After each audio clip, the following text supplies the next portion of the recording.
I'm going live now.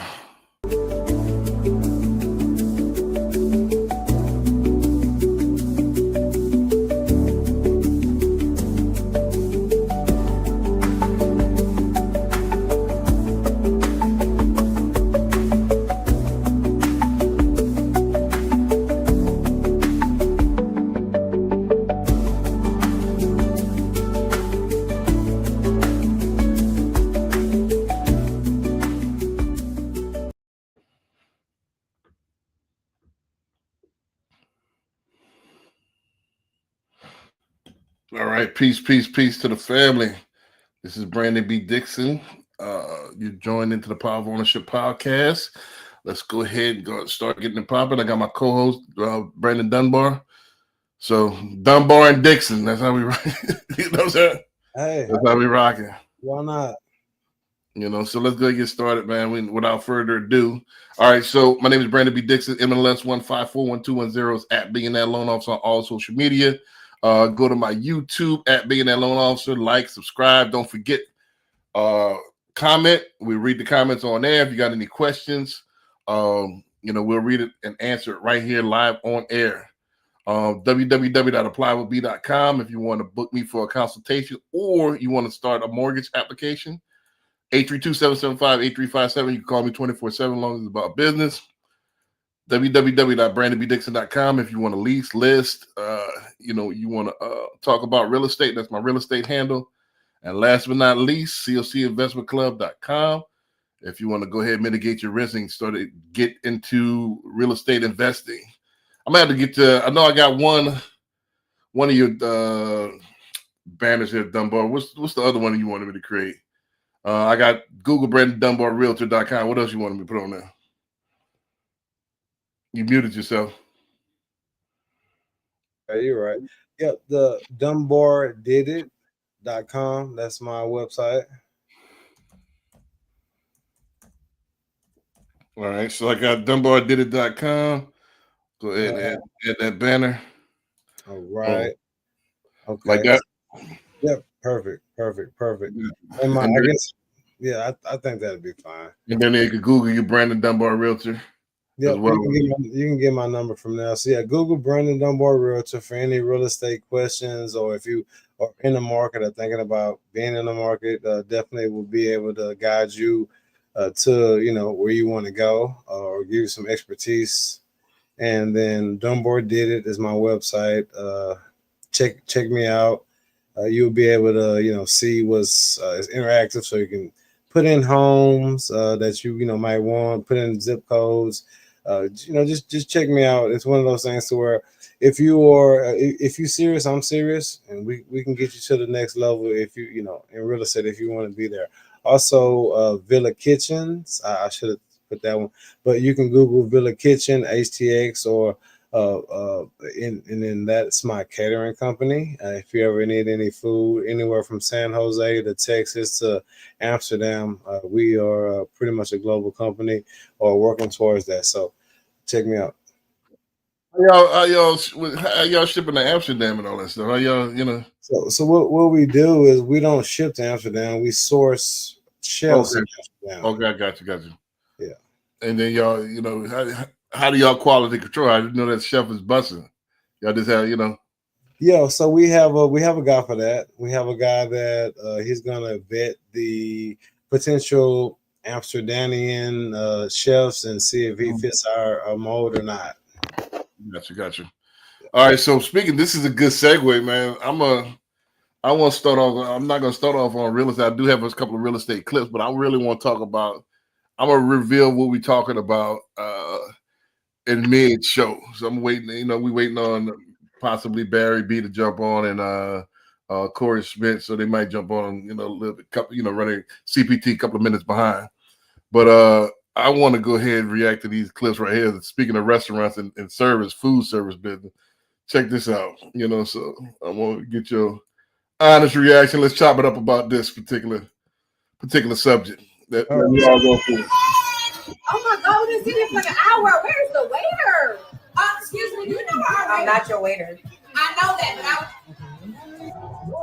Hey, can I start y'all off with some drinks? Hi, yes, I would like a pineapple mimosa.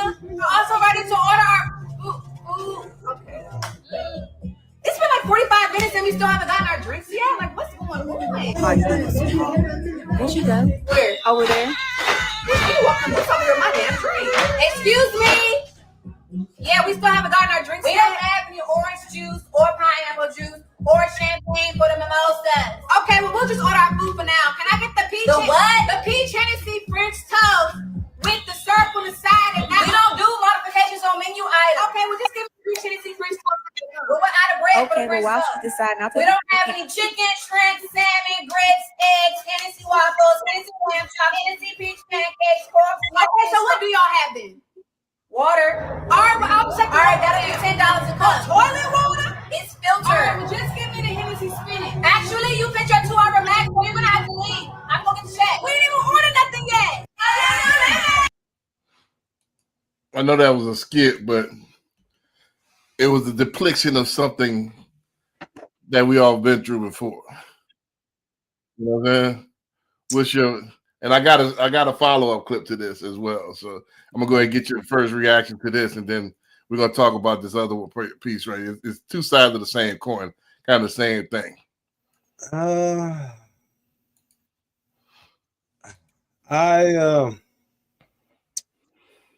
I mean, I guess it falls down to, so everything trickles down, right? So if you have a good CEO, general manager, you won't have to go through that type of deal. If you don't have good people up top, you can't expect to have good people at trickling down.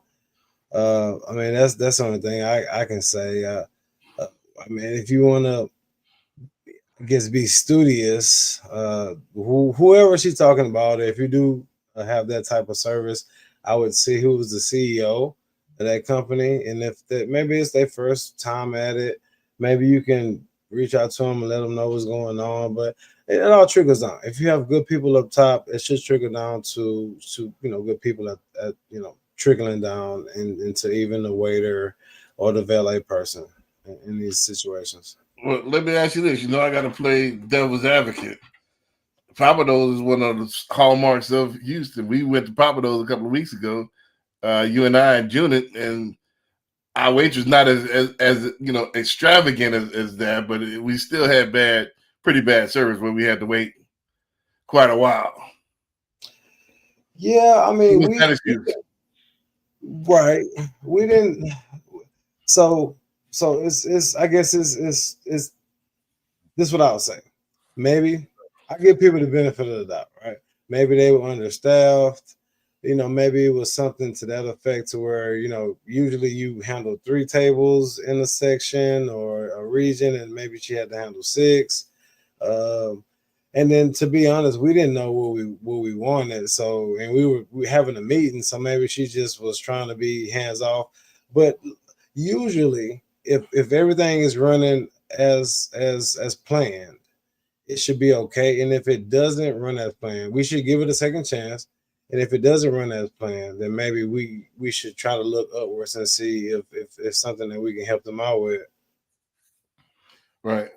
I don't know, man. You sound like them comments, man. Them comments kind of making a lot of excuses. Let me play this next clip. Okay. Maybe this will bring. Well, let's see what if the excuse is still there. Let's see. Let's see this. Okay. Because this, maybe I think maybe that's the issue. Nobody calls it out.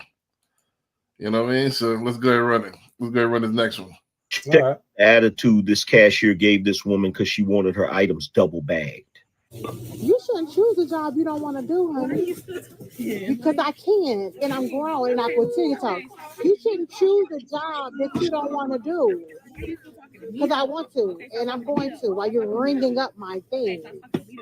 I'm going to talk to you, and I'm going to address you because I asked you, you are supposed to make sure that the customer service is, no matter where you work. I'm not arguing with you. I'm going to talk to you, young lady, because I'm going to ask you to bag my thing the proper way, and you're going to do that. You shouldn't have chose a job you didn't have to do. Absolutely. Absolutely. You're an employee, so you should act like that. You should act like that all the time. That's the problem with y'all people. That's why y'all not going to prosper. That's why you see your work like this, because your attitude is messed up. So I went to the comment section of this video, and what I noticed is there were people in there that were on the side of the cashier. They were saying things like, well, good customer service requires good customers. That's not how that works. Okay. You people that are saying that in the comment section, you're part of the problem. All right. Raise your children properly so that they know how to respect their elders and respect authority. Quit raising little ghetto hooligans that don't know how to talk to nobody. This is part of the problem with our society today. Quit making excuses for these disrespectful children. Check out the attitude this cashier gave this woman because she wanted. Well, I'll chime in. We didn't get an attitude. I mean, we Right, didn't. right, right. I'm not saying I'm overarching the whole thing. Right. So right. the first one was no focus, unprofessionalism, not no head in the game, no strategy. The second one was straight out this disrespect to the customer, like over the top. You got headphones on. I understand this. This baggage. I don't know what they call them. That assist the cashier. A bagger. Yeah. But however, for my generation, how you do one thing is how you do everything. A lot of times that was a starter job. I remember my cousin. Shout out to my cousin Darian. I remember he started off as a bagger at Ragusa. Now he's a millionaire. But when he came in, he took the job serious. Like went from that to the military, so on and so forth. But that's our generation. Like just getting something where it was a high school job, but that helped them, like, I guess be meticulous how he turned out to be. Like these new kids, they don't take it serious. They don't understand it. I know the customer's not always right. However, you can't go back and forth with the customers. Mm-hmm. They have a lot of common ground. You can't go back. You got to let the customer make it, even though as long as they don't put their hands on you or anything like that, you got to let them make it. Right. So you got. I think what I would say, kind of what I alluded to earlier, it falls on the general manager, right? Because if you're not hiring good folks to cater to your company, then you already lost. But I mean, yeah, it is a different generation. Respect is something that, even in my generation, I know you're way older than me, but even in my generation, respect. Way. But no, I mean, respect is something that is taught at home when when you're a young person. So, but so you can't really, it is what it is. You can't on the back end learn how to respect anybody and be a decent human being if your parents hasn't instilled that in you or your grandparents hasn't instilled that in you when you were coming up. But yeah, I mean, like I say, when it comes down to bad service at restaurant, it's all about who's hiring these folks. These folks are probably who they were before they got hired, and they're gonna be who they are, even when they get fired. So it's one of those things to where in the company, everybody has a role. And if you are responsible in hiring folks, and the folks that you're hiring are not doing what they need to do, then you need to get fired yourself. Gotcha. My boy TJ, man, what's going on? He said, "What's good, B? What's going on, man? Long time no hear from, man." Yeah, let's go to the next one. Let's turn it. You didn't say nothing, huh? I said, I don't. What's your outlook on that? No, I was pointing to the actual. I was leading the conversation. I think it's more than just a generation. I think it's a cultural thing as well. I think, and you know this, and we've talked about this. I know that in our culture, customer service is a lost art, or has it ever become a thing? Well, I mean, customer service I've never seen where an establishment was in our community where I had off the chart customer service. I really have to think. and where I like, damn, like that wowed me. If I just get decent customer service, I consider that a victory. So I've never seen off the charts. I just haven't seen it. And I'm almost a 50 piece. 50 You see ball. what I'm saying? Huh? 50 ball. Yeah, I'm almost a 50 ball. So I just hadn't seen it. Why has it never become a thing? We like to dominate and everything else, sports and comedy. why we can't be off the charts as far as customer service. And then not only that, but conflict resolution. I've seen people that was nice, but soon as you got a problem, here come the attitude. Mm-hmm. So why is that? Why can't it be or either passive aggressive? So why can't it be, hey, the customer's right, let them make it. That way you got the good juju on you, or whatever that, and just go ahead and let them make it. Why I got to be back and forth? Right. And just to be 100% honest, I've been to a couple of Black establishments where I know the CEO was Black, I know the founders were Black, and I didn't get bad customer service. Now, I've been to, like I said, Papa Do's. That's not ran. I mean, that's not Right. started by anybody that looks like us. But like I said, it comes down to who's hiring these folks. Another thing I would say is quick attitudes are part of the Black community, I feel, but that's only because the disrespect that they are feeling hits home to them, and like I said, it's household, right? So if they were flipping off at their grandma, then of course, who are you, some random woman or man? Of course they're gonna flip out at you.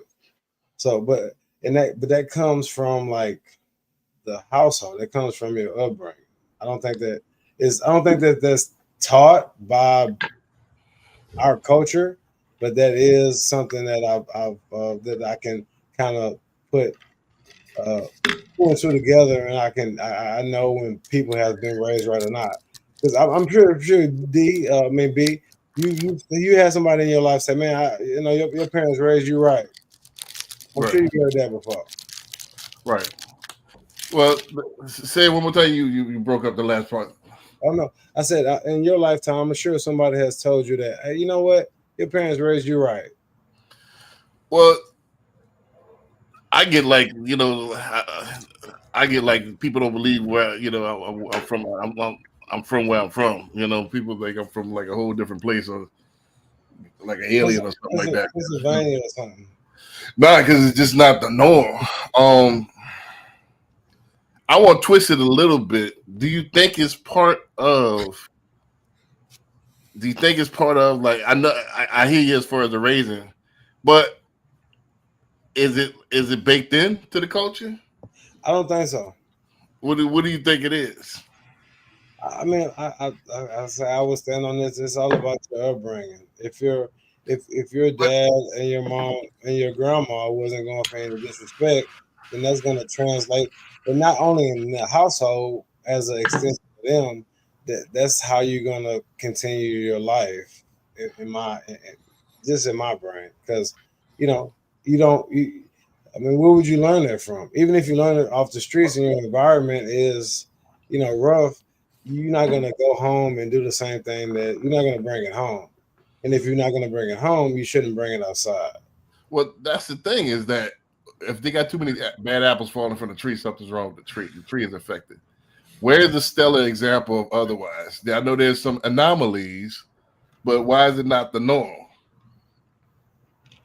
Well, I mean, we can go back to the crack epidemic. That's right. that. You think it's chemical? No, I'm just saying from just households not being in alignment. Households not being in alignment, not having feminine presence, not having masculine presence, not having an equal, not being raised right. I think that's what it is. Right. That's what I think. I got two more to this topic. I want this conversation to evolve because I think this is my premise. Huh? And it all relates. I think we have a certain thing that's kind of baked in these rules that don't apply anywhere else. Mm-hmm. That's kind of baked into the culture. And these particular rules, nobody else. Can you give me an example? I'm gonna lay it out with this video. This is one that you probably hadn't even noticed. Okay. You know, but it's in there. And you know, until you like look outside in and like, all right, well, does that mean anything? Okay. You know what I'm saying? I'm waiting. So let's go around. I'm gonna involve this. I'm letting this evolve with videos. Again, I don't want to lay it all out there because it'd be 5 minutes then. You know what I'm saying? You know what I'm saying? How you doing, Corey? What's going on, fellas? Man, What's going on? Hey, baby. So Good. Shit, I mean, you didn't miss too much. You missed 2 clips, but I'm involving this one point because I ain't got a lot of clips today because we're not gonna be on there too long because I got to get up early. But I'm involving this particular point. So you missed the first couple, but let's I got 2 more on the same point. So I catch on. yeah, you'll catch on what I'm talking about. So let's go ahead and run this next one.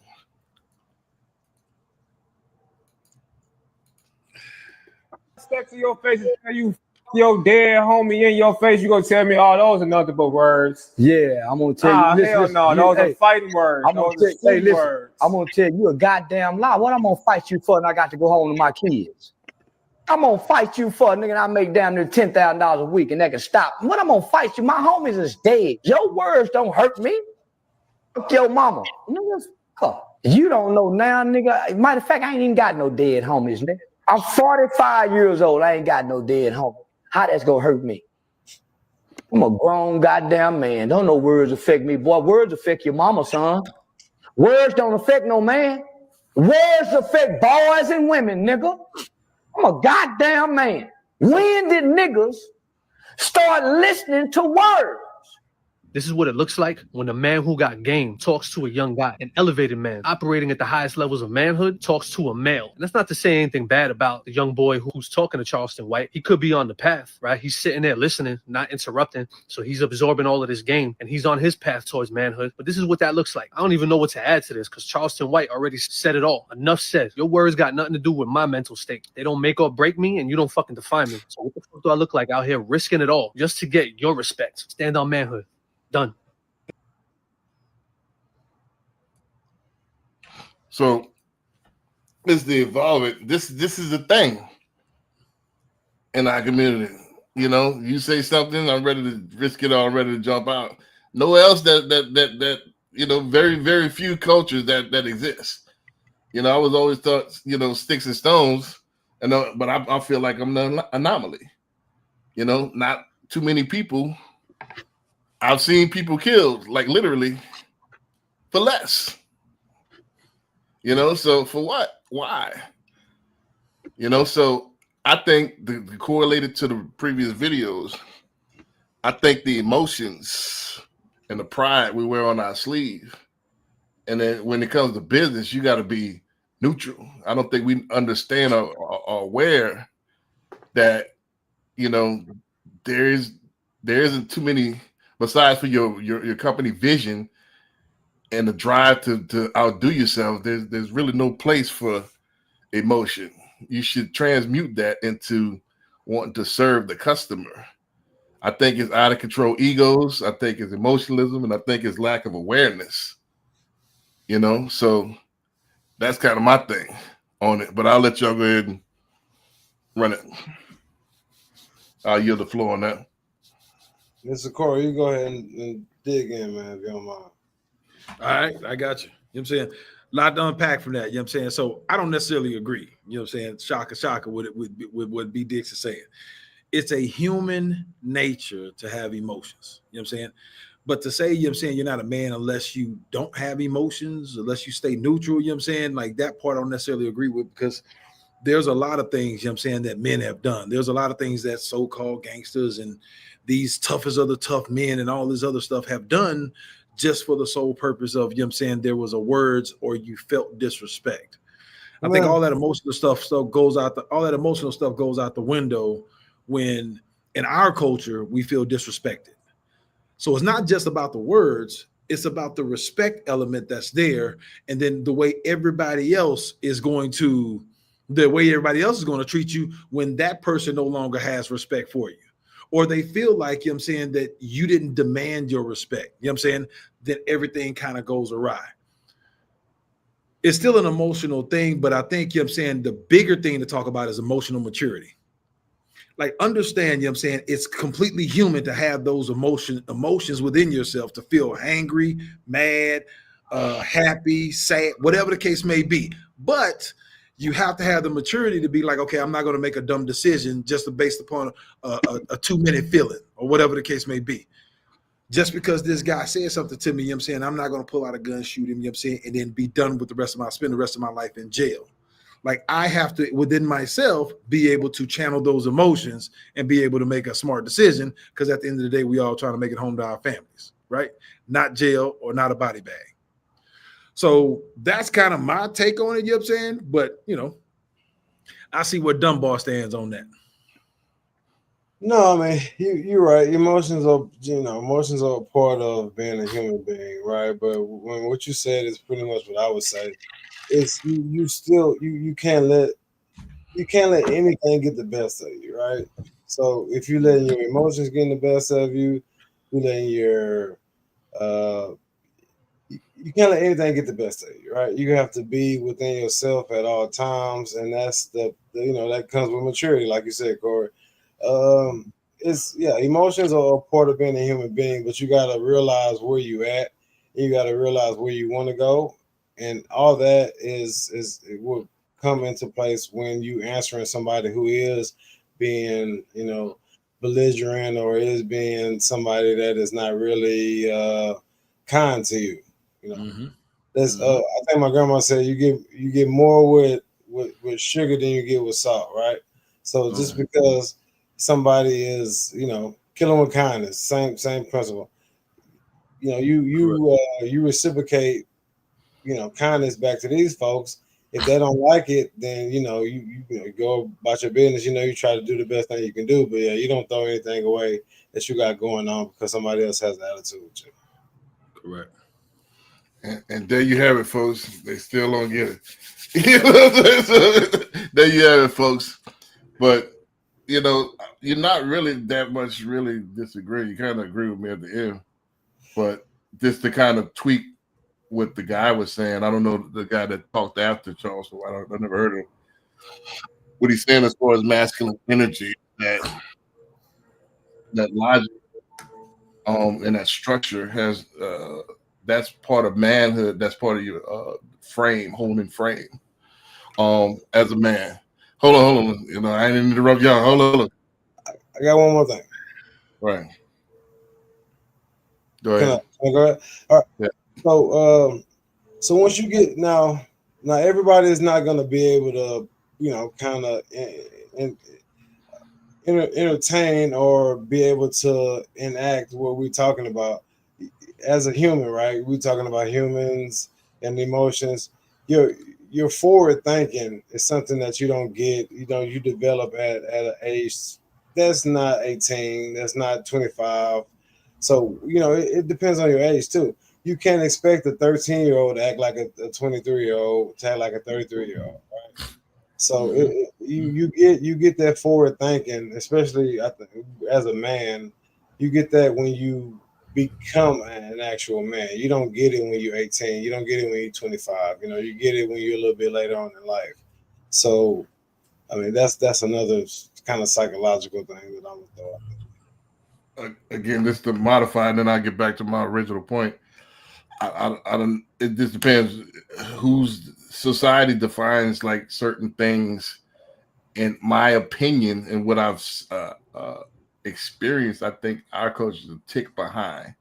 I think in the framework that you just said, I think how we act, like a 23-year-old. I've been around some other cultures that have 13 to 15-year-old act like 25 and 30-year-old. They're a little bit, they're tick more mature. When you talk to them, the conversation's more higher IQ.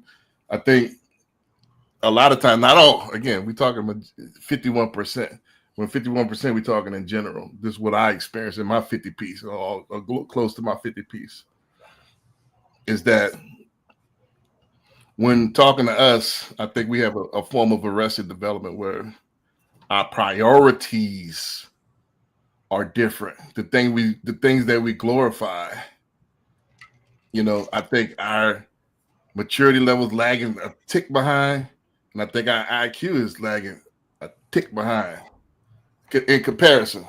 Just what I experienced. Again, this is my opinion. So sometimes, and I think especially in this economy, that might be a problem. So now to get back to my original point, as far as speaking about the speaker that came out to Charleston White, the Caucasian guy, I assume he's Caucasian. He looks Caucasian.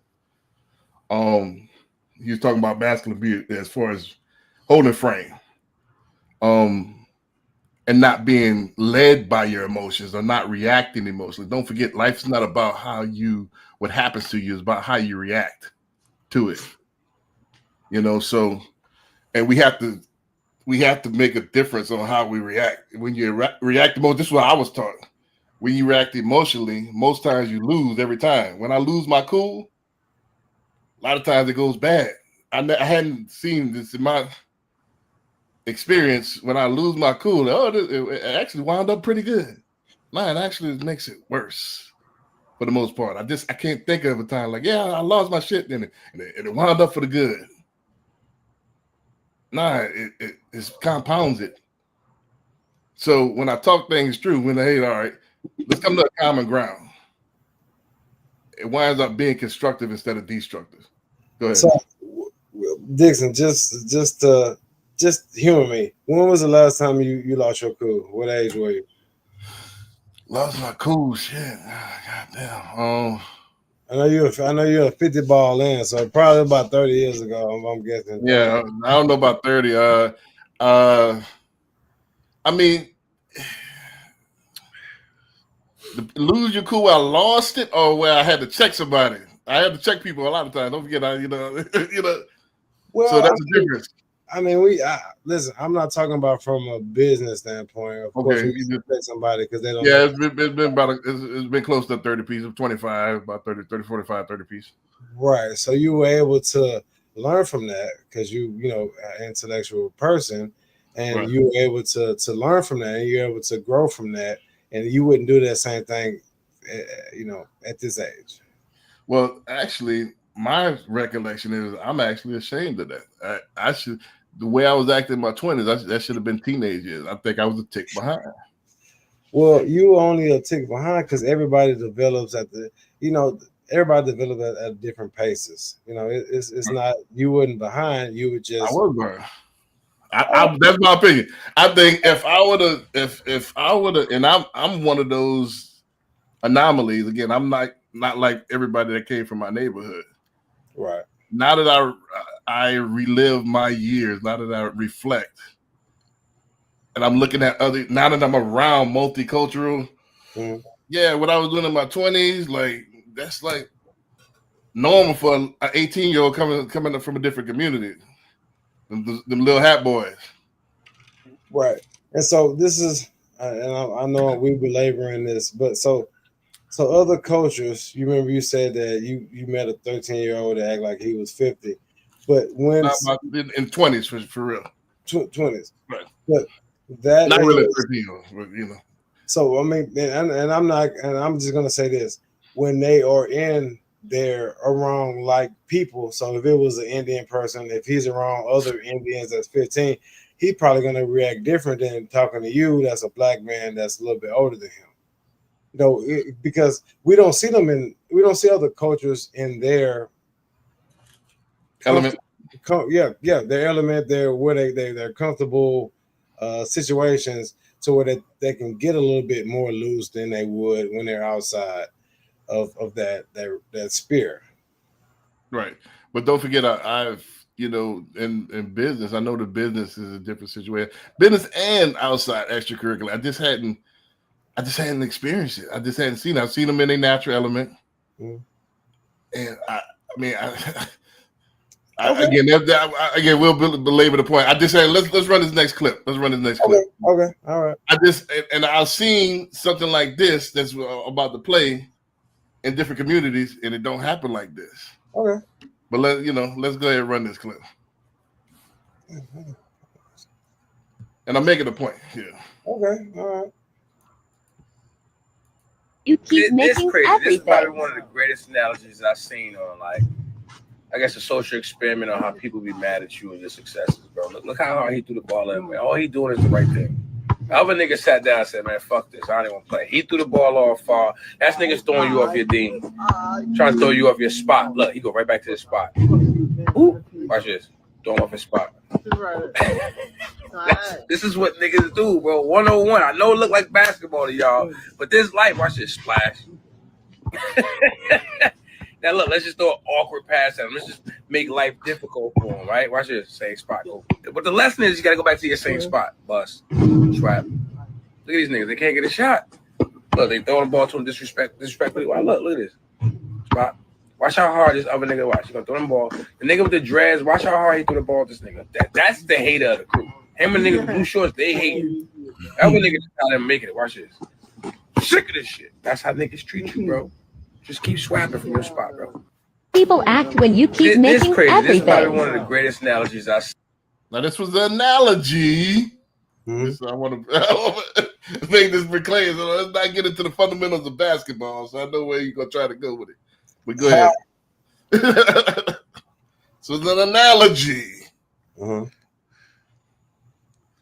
So I go yeah, no, all right. I mean, that's at the end of the day, it's a stretch is what it is. That's what makes you that's what separate great from good to bad, right? If you're able to see through what people are trying to, the hurdles that people have. I think we talked about it with the business a couple weeks ago. But if you're able to, because that's what people do. I mean, people are going to try to throw you off. I mean, whether you're good or bad, people are going to try to throw you off. And it's up to you within your mental state to be able to understand what they're doing and not react and just be great if you are feeling like you are great. I mean, that's what people do. Whether it's not even in the black community, in any community, especially against the black community, people are going to try to throw you off. It's up to you to know what to do when they do that and to have the prowess or the experience or the education or to know that that's what they're doing and to not fit into that and to just do what you know and do what's best for you and your family. You going next, BD? Nah, we're gonna wrap it up after y'all finish. Oh, okay, all right. So look, so the thing I would say is, stay focused. Got to stay focused. You know what I'm saying, which is kind of along the same lines, kind of piggybacking on what Dunbar said. Here's the thing, is that it's life. Life something always going to pop up, try to throw you off course, whatever the case may be. We just talked about in the previous video, we talked about emotional maturity. Now you see, how they was throwing the ball hard at him. They threw the ball to the right, they threw it deep to the right. He had to go chase it and all this other stuff. And he didn't get into an argument. He ain't start yelling. He ain't start going off. He didn't let them get into his head. He was able to stay focused, get the ball back, calmly walk to his spot, and knock another one down. So, if we're using this as an analogy, I think it's a great analogy, because it shows you how you can, one, emotionally be mature, not get upset when unexpected things happen. And then two, stay focused enough, to accomplish your goals. Every time you watch an NBA game, they're talking about certain NBA players getting to their spot. That's the spot that they're comfortable with. That's the spot that they know they can shoot a high percentage from, and they're not going to let anybody stop them from getting to that spot. It's kind of how you got to be in life. Understand where your spot is, where the position is to give you a higher percentage of winning. And regardless of what life throws at you, get your ball and get to your spot. Knock down the shot. Now, all I got let to me add make to this disclaimer, and then we're gonna read TJ's comment after this and react to that. I'm not saying, don't forget it's an analogy. I'm not saying other communities talking about basketball. I'm talking about the analogy. Right. So I just hadn't seen again. I'm not invited to all picnics, but I am invited to some of the picnics that I don't see that level of background noise and trying to deliberately throw you off your spot. I see more supportive. I see, let me set you up in your right spot. Let me help you get to that right spot. Let me bring, let me bring the ball to you. Let me put it in your hands. I see that a lot. But I think, and to sum it all up, yes, you got the gist of what I was saying as far as the holding frame, you back out the noise, especially when it comes to business. You got to keep draining them buckets. That's how you're supposed to do it. But why is the noise there? Would he be even more cold? Would he be even more cold if he had some assistance? Analogy wise, how much further would he be? He'll be there all night. But we have to overcome things. We got to be that much colder because there's so much noise in the background. There's so much haterism. There's so much people that's trying to throw you off. Why is that? There's so much gatekeeping. You know what I mean? Like, all right, I got on, but I don't want you to get on because we in some kind of silent competition. You see what I'm saying? So I don't see that everywhere. I get, it took me a while to get a lot of love, but I get a lot of love, overall, and I'm not even from that community. You see what I'm saying? But it's almost like, and when I come home, it's the opposite. Like you gatekeeping, trying to throw me off, you trying to hate, you trying to slick. Why? Why? I don't get it. I think it's different strokes, different folks. You know what I'm saying? I think it's just your selective experiences, B. That's what I think it is. You know what I'm saying? Because to say that you don't get that in this culture. So look, to say that, you know what I'm saying, nobody else experiences that, right? So when you talk about different cultures, let's talk about maybe Indian or African culture, whatever case may be, whatever we want to talk about. When you talk about those cultures, the parents have already embedded to them that they needed to be doctors or lawyers or some kind of high-paid, high-priced profession, right? What if they choose not to go that path? What if they choose to say, hey, look, I want to be a gamer. I want to create this app that's going to make me millions of dollars. And they talk about how their parents was not on board. Do you think that's supportive? Like, you know what I'm saying, to actually go to your parents and tell them, hey, look, this is my passion. This is what I want to be. This is what I want to do. And their parents is doing everything to go against them. You don't think, you know what I'm saying, they got some hurdles to jump over? Like every time, you know what I'm saying, they're being supportive. If they come to their parents and say, hey, look, you know what I'm saying, I want to create this app. You think every time that they're getting that same support? So I think, you know what I'm saying, when you talk about that, it's a give and take. I think there's been plenty of times where you've been supported by your culture, but you choose not to say that. You choose not to bring those experiences to the forefront because you're trying to prove a point. But at the end of the day, you know what I'm saying, it can be slanted if you want to, but you know what I'm saying, I think every culture, regardless of what culture you're talking about, has hurdles to come over. And everybody is not always going to be supportive. So again, let's go ahead and take what he does. He take generalities and trying to take anomalies to try to disprove the generalities. That this anomalies don't disprove or slender, or one specific instance doesn't disprove the majority. Doesn't disprove it. So if there wasn't a thing, then this video wouldn't exist. These videos that I play wouldn't exist if it was just me. If it was just me, I didn't make the video. The video's out there. That's correct. There's 100 other videos that you could have picked to prove opposite, right? But this is the video that you picked because you have an agenda. You might as well be a politician, B. Because you got an agenda and you go nail it in somebody's head. Right. Not about my agenda. What I'm trying to do is I'm trying to bring awareness to a situation and probably come up with some solutions, if that's all right with you. Yeah. I'm trying to figure out what the problem is and what kind of solutions you bring it to the forefront. Can we get to that?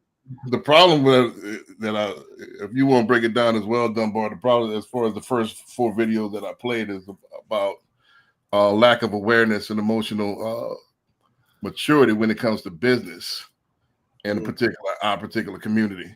And it's a thing that I've experienced and a lot of other people have experienced, lack of great customer service, too much emotionalism. When you do have an issue, they try to go back and forth with you, which has no place in business, especially when you're a customer, you spending your money. Secondly, is when it comes to support, there's a lot of people that try to throw you off game and stuff like that and try to gatekeep when it comes to support. And this is the ongoing thing. So what I'm trying to bring as far as solution is bring awareness of it. Like, all right, this is the thing. We kind of looking crazy out here. What can we do to better the situation for the next gen? So let me go ahead and run to this next. I got this in there. Let me throw this in there just to show lack of awareness.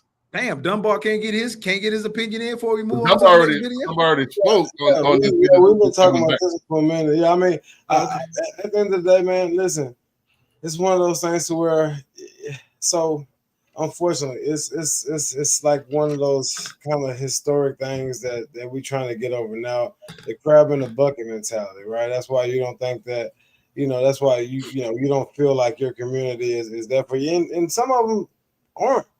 But it's one of those things to where it's not going to happen overnight. It was a programming thing that happened along, way before I was, maybe when y'all were born, but way before I was born. And it's one of those things to where it takes some time to wear off. But I think it will eventually wear off, and I think it will be, back where we're supposed to be. Well, not to cut you off, but it won't just wear off. Stuff don't just happen without by osmosis. Some things like this, bringing awareness, has to put that mirror in order for it to get better. You're just not gonna my broken arm, it's better. No, it's gonna get. You might need some ibuprofen, and you might need some. You know what I'm saying? So, it's gonna get taught out. It's gonna get taught out. Hopefully, I'm optimistic in this. Usually I'm pessimistic, but usually I'm. Yeah, I don't think a car is gonna naturally go the opposite way. It'll slow down eventually, but it ain't gonna turn unless somebody turn it. Right, that's true. So. I think I'm saying people are turning the car. I'm saying I just think it's probably a little bit slower than you would want, but I think there's plenty of people out there that's actually taking strides to change that narrative. I actually I seen it through my 50 piece. I seen it get kind of progressively worse. I hadn't seen it turn. Now certain things have increased. Certain things that as far as people having more opportunities, people having more money circulating. However, that what I'm talking about hadn't changed. The same as it was probably like in the 80s and 90s. Kind of the same thing been plaguing us now. It had 90s. Like we made no progression up until now. I hadn't seen it. I'm talking about from what I'm talking about, not in a whole. Let's be specific and precise. Okay. Hey, so listen, this is all about this. This is why people get famous on podcasts. Corey, I don't have to believe shit you say. Dixon, I don't believe we are gonna come and we're gonna talk about it and we're gonna make it fun. So let's go to the next one we got online. For sure. Right. Let me go ahead and run this. This is the actual fun one, but I wanted to show the lack of awareness. This is actually a funny clip. So, and then I'm gonna get my man TJ. I know TJ, you've been waiting for a second for us to read your question, but let's go ahead and run this.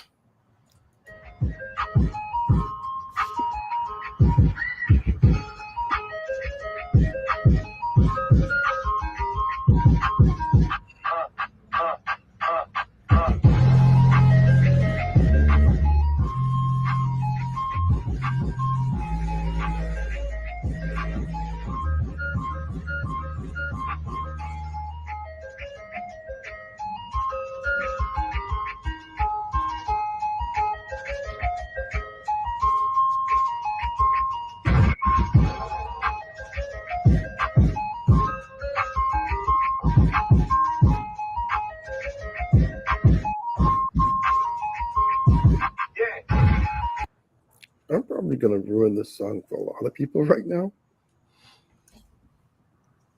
For some of you, not so much. But do you know what this song is actually from? Come on, children. Trying to cut a watermelon. Yeah, you George Washington, Henry Clay, Abraham Lincoln, Woodrow Wilson, Jackson. You them Thompson niggas, quit throwing them bones and come down and get your ice cream. Yes, ice cream. Cut up that ice cream. Watermelon. Well,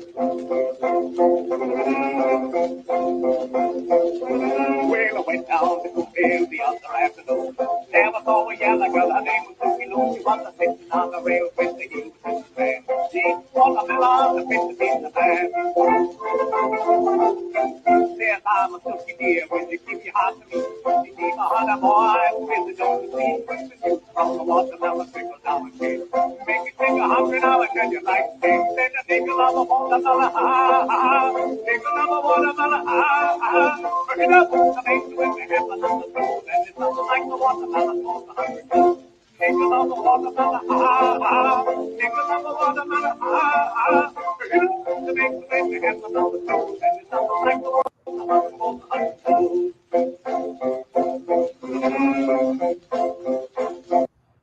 And you all dancing? I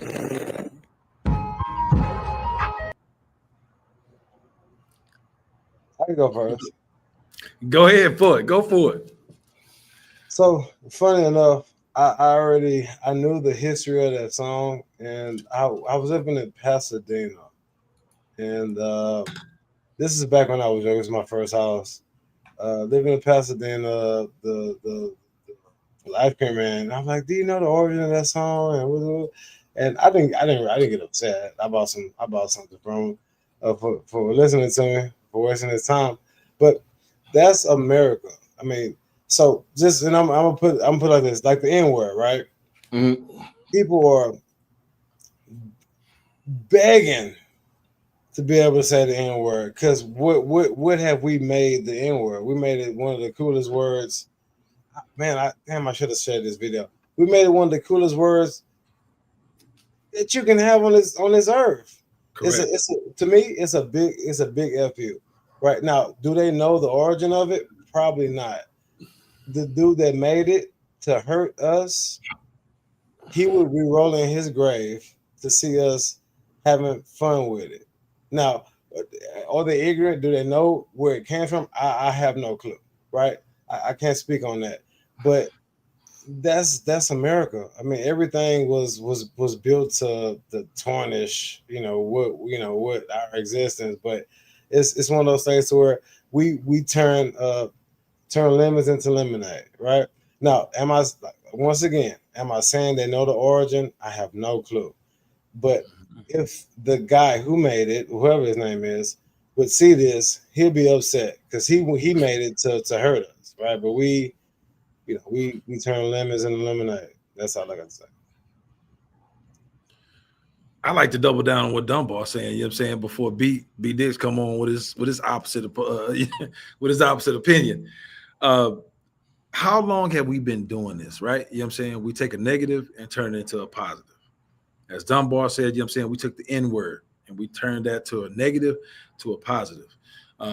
When we couldn't eat regular food, you know what I'm saying, and we got the leftovers, we got the pieces of the animal that nobody want, where you got chitlins. We cooked the hell out of chitlins. I ain't messing with no chitlins now. But look, I'm just saying, you know what I'm saying? Look, we did chitlins, oxtails, pig feet, you know what I'm saying? That's where you get all the staples of soul food that, you know what I'm saying, a lot of the people used to use. We turned a negative into a positive.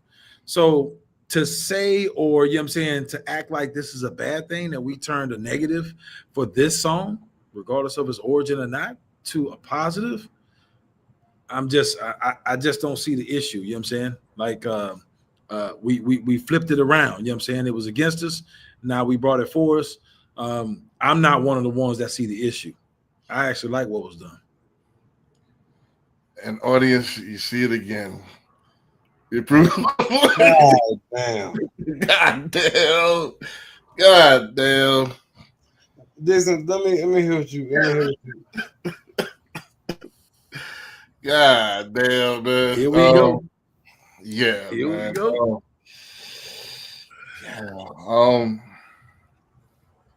Is it a positive or is it a coping mechanism?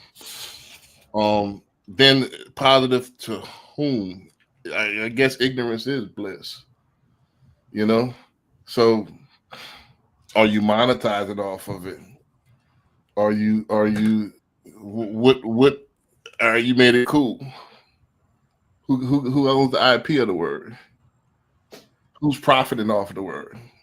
Yeah, you're using it, but are you making it? Did it make you any better, or did it make you on a worldwide spectrum the laughing stock? So if everybody's more money. can I finish my point before? I'm just saying, it make you more money. You know what I'm saying? It made him more money because if you play that song and you're catering to your audience, that's business 101, is it not? I can't even get my point out. You're right, B. Go ahead. I'm finna mute myself like Dunbar there. I'm finna mute myself. My bad. Hold on. I'm finna mute myself. You go ahead, player. Go ahead. Golly. I'm mute myself because I got background noise. All right. Golly. Yeah, I mean, I'm not gonna get into specifics. I got one more clip. I know Dunbar got to get out of here, and then we got to answer TJ. But I want to wrap it up with you. You know, with one of y'all ghetto prophets. Hey, no. I want to. What you think? Yeah, I was trying to get to it, but somebody just hopped in on me and tried to step on. But let me go ahead and finish what I said. Let me go ahead and finish what I'm saying, man. So, again, if everybody's laughing at you on the worldwide stage, is it positive?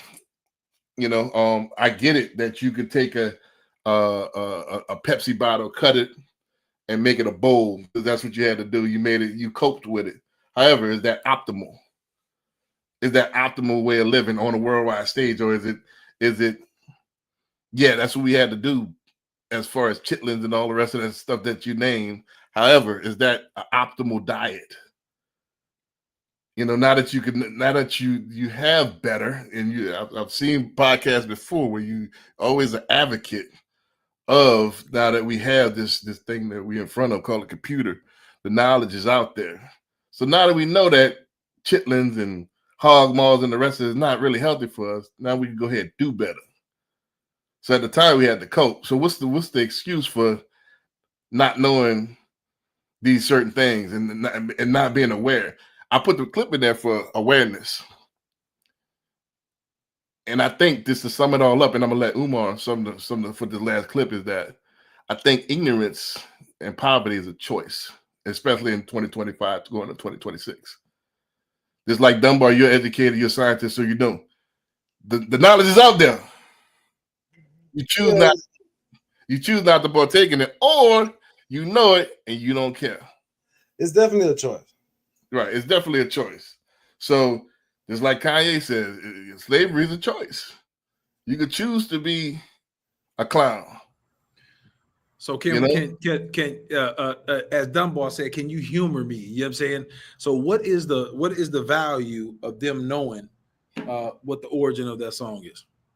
So if I knew the origin of that song, just like, for example, let's take it out the song and put it like to a white robe and a white hood. Let's say that became fashionable. I'm gonna wear these new hoodies is all white with a pointy head on. I just like the way it looked. And like, bro, there's a history behind this. There's this group they called the KKK. They used to wear this, and they used to burn crosses. They used to lynch people. You don't want to do that. You know what I'm saying? But now, man, it look cool. Don't you look on the outside looking in? You look kind of stupid. That's my point. So yeah, I made it cool. I'm the first with a pointy head, white with the cross on the man. That's just a hot hoodie. I took lemons and made lemonade, but you're looking kind of stupid because it was meant to degrade your whole community, and you celebrating and you dancing to it, and you doing this to it. I'm gonna still eat it because this is tradition. I'm still tradition. We come on, bro. It's 2026. Right. I totally get you. I'm not trying to be in opposition to anything. I'm just gonna say this.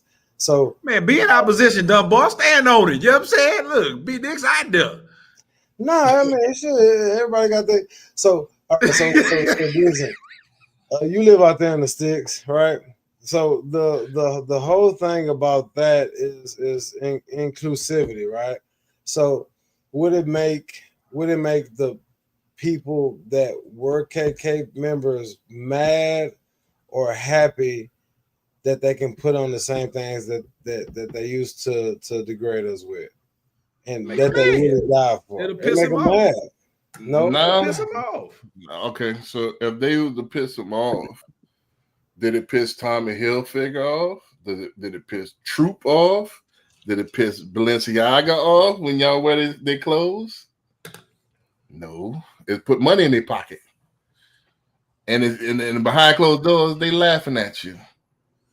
Not really, because Tommy Hilfiger was a facade. You know what I'm saying? That was some kind of fake bogus stuff if you do your research. But at the end of the day, when you talk about here you go with analogy. At the end of the day, you know what I'm saying, when you talk about things that's negative that makes a positive, you know what I'm saying? Because he talked about watermelon in that song, are we not supposed to eat watermelon anymore? That's not the point of the watermelon, bro. You be getting too specific. But what I'm saying is, you're talking about origin, right? You're talking about origin. It's made to make us look bad, so we should have nothing to do with it. Just like we shouldn't be dancing to that song. Well, watermelon was in the original song, B. So how can you not say, you know what I'm saying, you feel a certain kind of way about us still eating watermelon? Like that would be along the same point that you're trying to make. Like because they try to make us feel bad, about these things, we shouldn't repurpose it and we shouldn't indulge in it. Do you understand this point number? That's crazy to me. What was the question? Yeah, no, I mean, I guess yeah. I mean, I do. It's literal. He's talking literal. So I know he's talking exactly. All right. So there we go. Yeah, he's talking literal. You talking from a philosophical standpoint. Pie in the sky. Yeah, from like an analogical standpoint, which is two different things. So that's why I think I butt head so much. But yeah, I mean, but listen, hey brothers. Yeah. One more before you go. This wraps up this point that I'm going off this point. So let's run it. One more before you go. Big reason why black people do not get mortgages from white banks is y'all bought the car first. When you come to me asking for a mortgage for a $250,000 house and you driving a $120,000 Benz, I'm denying you. Not because you can't afford it, but you just show me where your priorities lie. In other words, if you are going through a hard time, because you bought the car first, I know you're going to pay your car note first before you pay your mortgage. And that's why you didn't get the loan. You see that? Yeah. So listen, as long as black people care more about how we look than how our people live, we cannot win. Now let's go to the celebrities real quick. Big time I got with black celebrities, especially the billionaire class, right? Guess who said this? Do you remember the coach of the owners of the LA Clippers? What was his name? Donald Sterling. Donald Sterling. He was forced to sell his team because they caught him with the racist remarks. That wasn't the real reason. The NBA really wanted him out, but that's what they used, right? You know what he said? As racist as he was, he said, "I don't understand these black millionaires. They don't do half of what we do for our people for theirs." He said, "There's no such thing as black." What did he call it? There's no such thing as black philanthropy. I'm paraphrasing him, but he broke it down. He said, "Look at what I do for other Jewish people. Look at what he do for other Irish. Look at what they do for Italian. Look at what they do for Chinese. Look at what they do for the Arabs." You don't see no black celebrity, none of them, systematically doing for their own like any other celebrity does for their own. This is my problem with us, brother. But you know why that is, right? Black people are stuck in an eternal competition with one another for who's going to be the ultimate head Negro in charge. I can't help you build wealth, brother. I can't turn you into no millionaire, even if I'm a billionaire, because I'm helping you level up to me.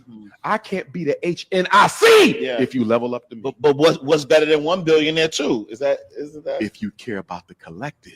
Remember, black people don't identify with race. Slavery took away culture and gave us religion. You see that? So we don't care if black people are mistreated until we get mistreated. We don't have a collective eye. We only have an individual eye. Mexicans, it's a collective eye. Arabs, it's a collective eye. That's why they can build and mass wealth the way that they do, because they move as a group. Mexicans will come over here, 20 in a house, and will not move out that house until every one of them got a home and a business. You don't even want your sister living in your house. Yeah. You don't even want your brother living in your house. Yeah. You know who the ultimate anti-black segregationists are in America? Mm-hmm. Black people. Nobody wants to get away from black people more than black people. Sheesh. How are you going to build wealth if we can't even live in the same neighborhood? You're gonna hurt a lot of feelings. It's the truth. Yeah. I know that was a lot to unpack. Well, I'll let you go first before you get out of here, man. Man, first of all, I'm not a huge fan of Dr. Umar. I'm not either. It's not the message.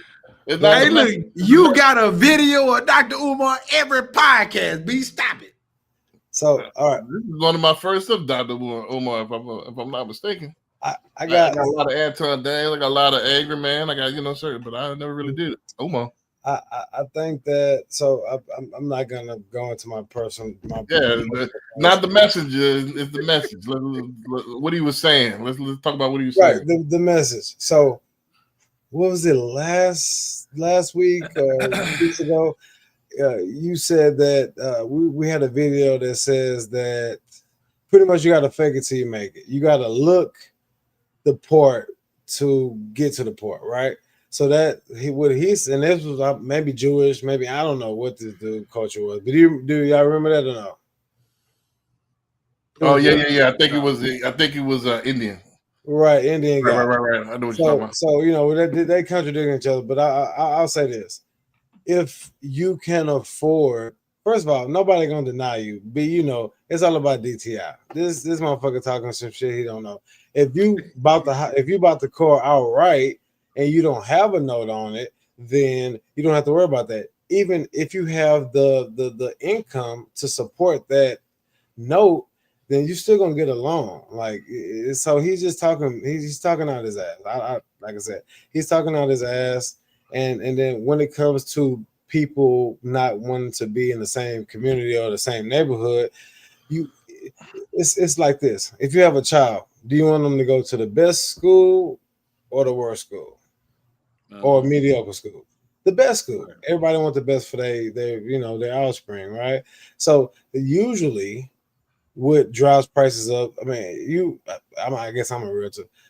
The people that I deal with that have children that want them to go to a good school district are going to go where the good school district is, and that's not in Fifth Ward. It's not in Third Ward. It's going to be somewhere that's different. Now, just because they have this idea doesn't make them a coon.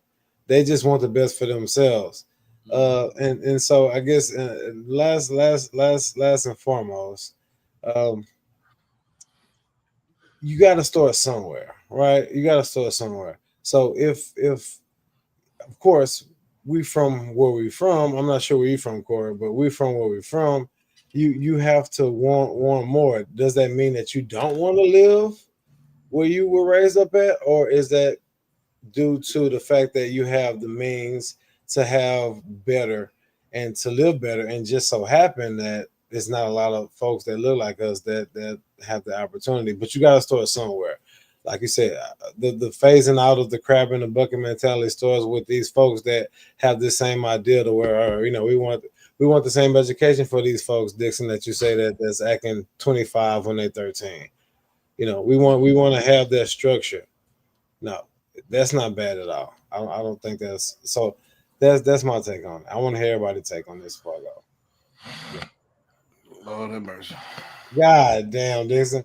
So Dixon, can you go next, please? Hey, look, now Dunbar, you feel what I feel, brother. You No, know what I I'm don't saying? Look feel at, nothing. hey, look, you know what I'm saying? This cat gonna be contradictory every time. But go ahead, B. Hey, Go ahead look, with your point, B. I'm my Go ahead mind. with the point, B. Listen, let me hear you. Hey, hold on. Before B goes, you know what I'm saying? All I gotta say is Dunbar, you ain't wrong. Go ahead, B.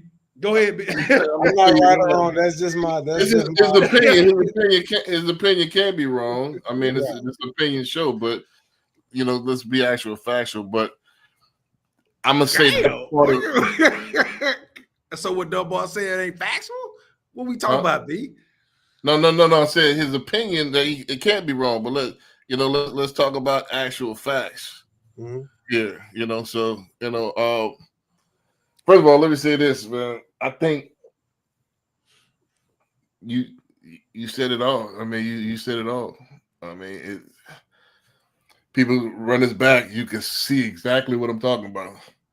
And this is going to be the problem, and that's why it's such an uphill battle.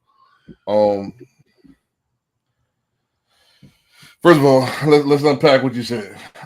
As far as what he's talking about, you said it yourself. You keep saying for yourself, for yourself, for yourself.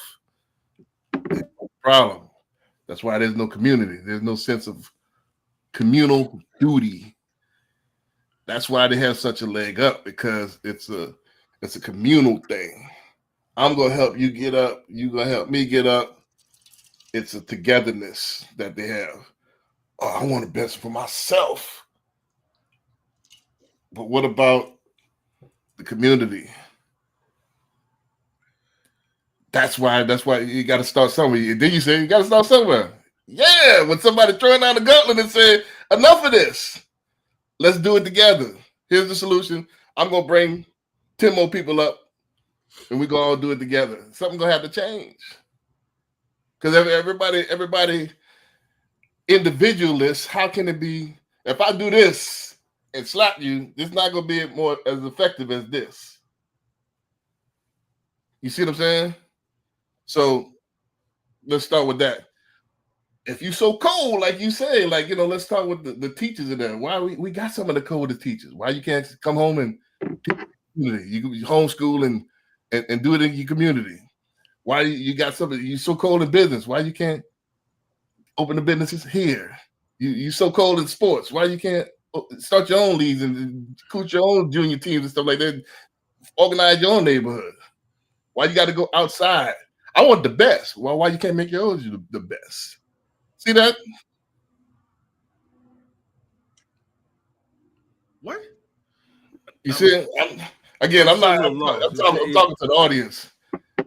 I'm still a little lost up there, because, you know what I'm saying, like, even if you do want the best, it's not as easy as saying, you know what I'm saying, I'm going to go out there and create another league. You know what I'm saying? Like, hold on. Let me, before you finish. All right, look, the easy route is not the best route. Nothing that's worth having is. That's where the masculine frame comes in. Instead of wanting that gratification now, is that delayed gratification. There's going to have to be a group of men that come together, a group of individuals that come together and start to turn this car around. It's the only way it's going to do it. Because other than that, we got, hey, I want it now, and let me do what I damn well. We like Omar said, we in some competition. I experienced this just this month. People gatekeeping. Are you bragging to me? All right, well, shit, I got some bread. Let me go ahead there. But let me get back with you. I do that with my other brothers. Oh yeah. Boom, boom, boom, boom. Come on. I experienced this. This ain't something I'm making up. So, man, all right. So these group of men that you mentioned, are they do they have their shit together? That's the biggest thing. Because cats hype stuff, you know what I'm saying? They ain't got it together to even give you an avenue to invest. Well, not only that, I'm talking about, we do gatekeep a lot. We gatekeep a lot. A lot. We gatekeep a lot, but we also open the gates too. You know what I'm saying? There's plenty of opportunities. Nothing is absolute. You keep saying that's not. That's what I'm saying. But what I'm saying is, that's not your point. What my point is, what about the examples of people that don't gatekeep? Nothing is 100%. That's what I'm saying. Nothing is 100%. If we talk, the world works in generalities. So if it's 51% or more, we're talking in general. We're having a general conversation. Yes, there's exceptions to every rule. But right now, you're acting like everything that you're saying is 51%. That's all I'm saying. In general, let's take a neutral party. In general, Dunbar, would you say that our community gatekeep more than other communities? Yes or no? So I would say we do gatekeep, but I don't know how much the other folks and other, because I'm not raised in there, so who knows? I'm seeing more white people in Fifth Ward. No, you know what I mean by gatekeep, right? No, I know what gatekeeping is. Right. All right, so yeah, that's another. Yes, I mean yes, but I don't know how much it happens in other communities though. Yes, we do gatekeep. Have you experienced that? No, not personally. Okay, gotcha. Not personally. But yeah, people gatekeep.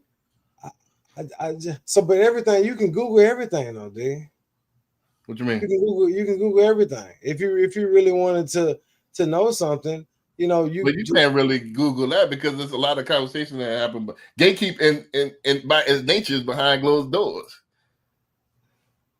Right. I get you. I would say yes, but it's one of those things to where I never met any successful person that is not willing to help anybody else, whether they're in culture or they're not in the same culture. I've never met that. It's I've never regardless.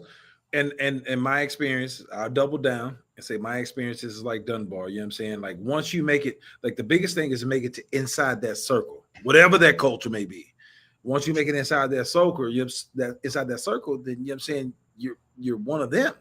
Like I you know, and again, B is not to say, you know what I'm saying, we're talking generalities, you know what I'm saying? You know, it's not to say, you know what I'm saying, people don't gatekeep, but all I'm saying is it's more so about circles, regardless of what the culture is. If you're inside that right circle, they're gonna look out for you, period. And Dixon, I don't care what the culture is. from your standpoint, when we got done with that first deal, then you give me pretty much the blueprint on how to make $1 million? Well, I'm an anomaly. I'm talking about, again, it's in general. So I'm a different type of animal. I feel You it. see what I'm saying? So you can't put me in that same category. I don't gatekeep. Right. You know what I'm saying? I never did. Successful people don't have time to gatekeep. They want I mean, whether it's in any culture, they want you to try to reproduce what they did. I don't think you know what gatekeep mean? Gatekeep, yeah, that means keeps the insider secrets inside. Not necessarily secrets. Or It's it's like keep everything amongst your crew. You know what I'm saying? Like amongst a certain what you're trying to make is, you know what I'm saying, a point of keeping everything within a certain culture. That's the point that you're trying to make. What that I'm might trying be to the say, problem. That might be the problem. Well, What I mean. let me define it in my words what I'm talking about. Yeah. Gatekeeping is the practical application of keeping somebody out, literally. So it's not. I tell you, I give you advice. A lot of people give you advice, but yeah, I give you this loose advice. Do that over there. But now, if you want to practically do this over here by me, I don't want you to do that. That's too much competition. So I'm talking about literally. All right, if I have there's anything, I give you an example. I got a business. All right, I'm talking about expansion. All right, yeah, what you need? No. That's gatekeeping. What you could do is I did this, and this. They'll do that all day. Information, boom, boom, boom, boom. But nah, when it comes to literal, yeah, nah. Let me think about that. That's what I'm talking about. I think the biggest thing is, which is good for going forward with anything, especially with us, you know, being ourselves in this setting, is we all have different experiences. Correct. So it's you know, Dixon, of course, you're speaking, you're not speaking just out your ass, you're speaking from personal experience. Me, personal experiences. Corey, personal experiences. That's what's gonna make us great. That's what's entertaining. But I think that's what it is, because I've never been, you know, of course. So it comes with this too, Dixon. If you dealing with somebody who you know is a BS person, white, black, purple, or brown, or you're gonna spend your energy trying to really get them there. Well, that's the difference. That's more mentorship. I'm talking about gatekeeping, to where it's literally like, hey, I'm about to get into the gate. Like, nah, let me go ahead and put my hand in your chest. You ain't getting in this gate. Well, but if they're a BS person, do you want them in that gate? If they got that's up to you. You want to get in the gate. I'm not a gatekeeper. If you got the money and that you're spending, and it ain't got nothing to do with me. Mm-hmm. Now, I'm not saying that you're gonna get a peace of mind. That's different. Mm-hmm. But huh? Go ahead. I'm sorry. I'm gonna go ahead. I go after your point.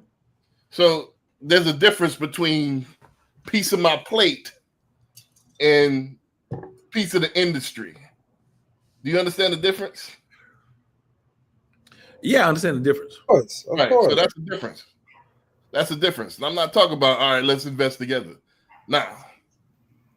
You're talking about I think what Dunbar is trying to say, you know what I'm saying, is that if somebody came to B Dix, you know what I'm saying, they were just like, hey, look, how do I become $1 million loan officer, right? I just want to, you know what I'm saying, I just got into the business. I want to figure out how to become $1 million loan officer. But, you know what I'm saying, I only want to work 1 hour a day. Like, you know what I'm saying, are you going to spend that time mentoring them in order to become a $1 million producer? Or are you just going to say, well, you know what I'm saying, look, you just lazy, you don't want to work. I don't want to give you the information. That's what I take from Dunbar. You know what I'm saying? I'm not trying to say that's what Dunbar is saying. All I'm trying to say is, you know what I'm saying, you're not going to spend that time. There's a difference between gatekeeping and not spending time on somebody that truly doesn't want it, but they say they want it. There's a difference. So yeah, and that's what he said. He's not talking about mentorship. So would I'm you? not talking about mentorship. That's what I'm saying. Yeah. So with this person that Corey just mentioned about the 1 hour a day, wanting to be a millionaire, it's some type of effort from you to get them. If you in the gate, to get them in the gate, there's some type of effort from you. Is that true or false? The only thing that you're standing in front of the gate. Let's say, for example, if you're the gatekeeper, you're standing in front of the gate. I'll give you a better example. The better example of gatekeeping would be, hey, I want to be $1 million loan officer. Get me on that Nexa. Nah, I ain't gonna get. Let me call you back. Why would I do that? Hell yeah, come on. Listen, you need to do that to get on the Nexa. XYZ. In fact, here go the link. Has nothing to, if you produce that one loan a year, I get my override off. It has nothing to do with me. I'm not gonna gatekeep that. The gatekeeping is like, nah, bro. Like, let me hit you back. That's gatekeeping. Right. Yeah. Gatekeeping, you know what I'm saying? Gatekeeping to me, you know what I'm saying, is intentionally keeping somebody out of something. So if somebody came to B Dix and say, you know what I'm saying, look, I want to be a loan officer, and you say, man, look, this sucks, man. You know what I'm saying? Knowing that you're doing well, this sucks, bro. I wouldn't want it. Has nothing to do with Nexa, you know what I'm saying? It's just the fact that, man, look, no, go ahead, you know what I'm saying, and do something else. Go be a realtor or whatever the case may be. Right. To me, that would be gatekeeping. That's part of that. That would be under the umbrella as well. That's more verbal, But yeah, I get that. That would be part of gatekeeping. That would encompass that as well. But that's more gatekeeping, not mentorship. I'm not talking about mentorship. That's something different. That's something I need to get paid for and something like that. I would agree with that. What I'm talking about, you know what I'm saying? We're talking about the generalities or whatever, you know what I'm saying? It's talking about the actions, right? You know what I'm saying? So if you're talking about the actions of right, so hold on, somebody wanting to get in. Go ahead. Let's take that point. Deliberately blocking you to get in. Now, do we or do we not do that a lot? Especially when it comes to a money grab. In my experience, no. You hadn't seen that? No. Hold on a second. I'm not going to say, you know what I'm saying, I haven't seen it, but you know what I'm saying, I just hadn't experienced it, me, myself. Like anybody that I talk to, you know what I'm saying, they have been forthright with all information. Hey, look, I got you, whatever, government contract, whatever the case may be, right? But it's not to say that it doesn't exist. It just hasn't been my experience. Right. Then nobody tell you to go do something else. I'll try to paint the picture like it wasn't all cracked up in the no. Okay. No. In matter of fact, like in my circles, I was talking to my partner from Georgia. He was like, man, I'm not gonna say what we were talking about, but he was like, man, you know what? I've been doing this, man. If it pan out, man, I'm gonna make sure that shit, if you want to do it, you can do it. I think it's just the circles. Man. That's how I feel, because everybody that I know, they want me to do great. I want them to do great. Correct. And I never experienced that before. I've never had experience being gatekept. Now, in my own community, I haven't. Now, have I experienced it from different communities and different cultures? Of course. Now, let me ask you this. Let's go ahead. I mean, I want to get off this because we took that one nugget and we made it. That's not the overarching what I want to talk about. Okay. All right. As far as, but yes, you do get it from a lot of. But did you have anybody in your community with the same level of success as other communities that you wanted to get in? So was it 100%. apples to apples?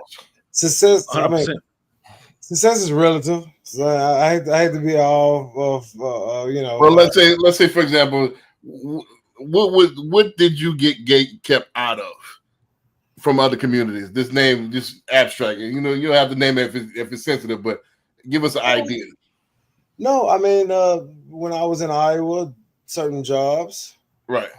All right. So like a job. So you never had anybody in the community say like you want to try to get this job. Like, nah, this is too much, bro. Y'all don't know you want. Everybody been all right. Yeah, here go the link. I'm not bullshitting. No, I have not. But I have from different cultures. I have from different communities, Gotcha. and that's totally fine. I mean, yeah, but no, I have not. I mean, it was so I was in Iowa, in the small town. The biggest two jobs. Just I know I'm rambling. So Musco Lights. So Musco Lights.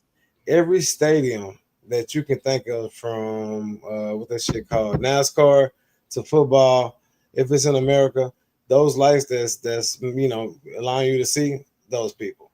Right. I know we you know, but then my other teammate, not a black guy, he got put on. He's still there. Right.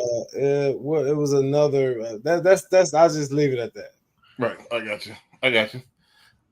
But I mean, again, the overarching theme that I'm trying to, and I'll button it up with this, and I know you got to go. We kept you like an extra 20 minutes. I know.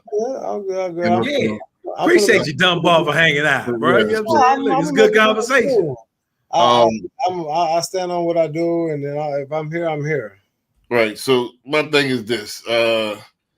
Overarching, I think, like I said, I think as far as awareness, I think the awareness of, and we proved it with the conversations, is just not there as far as you know, emotional maturity, as far as the communal aspect, as far as even the foundation. I think this, if the foundation not there, which is as far as something we can mentally agree, I don't think it's a bright future on changing it. You know what I'm saying? Just like the perspective is not there. You know, so I mean, I'm gonna try my damnedest, but you know, I'm gonna try to do what I do, but I just don't see it for us. I mean, I think it's gonna be an individualistic thing. Maybe we could get to got a couple groups, a couple of groups that kind of striving to do some things and kind of make some changes, but it's tough, man. It's gonna be tough. It's just, our perspective's not there. We don't think nothing wrong. I don't see nothing wrong. And listen, I think in any culture, in any community, not everybody is meant to be successful. I mean, not everybody is meant to be a CEO. It's not about success. Let me ask you this: when you look at the small hat boys, is everybody multi-millionaire? Nah, but how many small hat boys you see that's on the corner begging? Not too many. What's a small hat boy? I don't know what the small hat boy, guys that wear that little small hat. I can't say it because we're on YouTube. Okay, I got you. Yeah, you know, and then it starts with a J. What they call it, a harmonica? I don't want to say it on YouTube. YouTube, you know, restricted words. We'll talk offline. We'll talk. Yeah, but you don't see too many of them homeless. You know, it's about raising that standard of living for the whole community. And we don't mind, we'll walk over somebody and not even bat an eye. In fact, we tear each other down more, you know, and it just don't affect us, you know, and then there's no game, there's no strategy, just button it up. There's no strategy to change that. I don't think there's no strategy, you know what I'm saying? But, you know, I think it's just the mindset of a person, you know what I'm saying? Like once you're given a gift, you're given a blessing, it's upon you, you know what I'm saying, to bless other people, you know what I'm saying, to actually be forthright. And I think there's a lot of people out there that does that, you know what I'm saying? But they just need to be highlighted just the same way as everybody else that's gatekeeping, you know what I'm saying? And I think things will change. I think the narrative right now, is negative. But eventually it'll turn to positive, you know what I'm saying, and we'll switch this thing around. I don't think it's a narrative. I think it's the actions. But go ahead. Nah, I was just gonna say, I got some orders to fulfill. Yeah, for sure. I'm gonna hop off here, and I love y'all, brothers, and y'all be safe, and I'll see y'all next week. Appreciate you, DB. All Oh yeah, Please, appreciate you. all right, have a good one. I mean, I'm come get one of them turkeys tomorrow. So Hey, I'm looking. Hey, let me know when you don't know. After 3. After 3 is all good. all right, for sure. I think I'm gonna be out to 5 though. Hey, I'll be here. All right, for sure. All right, Peace and later. love. Hold on, DB. Oh well, shit. Never mind. But Hey, what is he doing? He frying turkeys or what are he doing? Yeah, he got the turkeys. I would turkeys, the mac and cheese, the gravy. Man, he could have pubbed that before he rolled out. You know what I'm saying? Right, Like I'm sitting here like, what's going on? Right. I'm going to pick me up one. Let me read TJ before we go to the next segment. Yeah, TJ said, "What are your thoughts on the 50-year mortgage being Corey?" I asked for my fellow Gen Z. It's another for us. We talked about this last week, TJ. I know you probably missed it.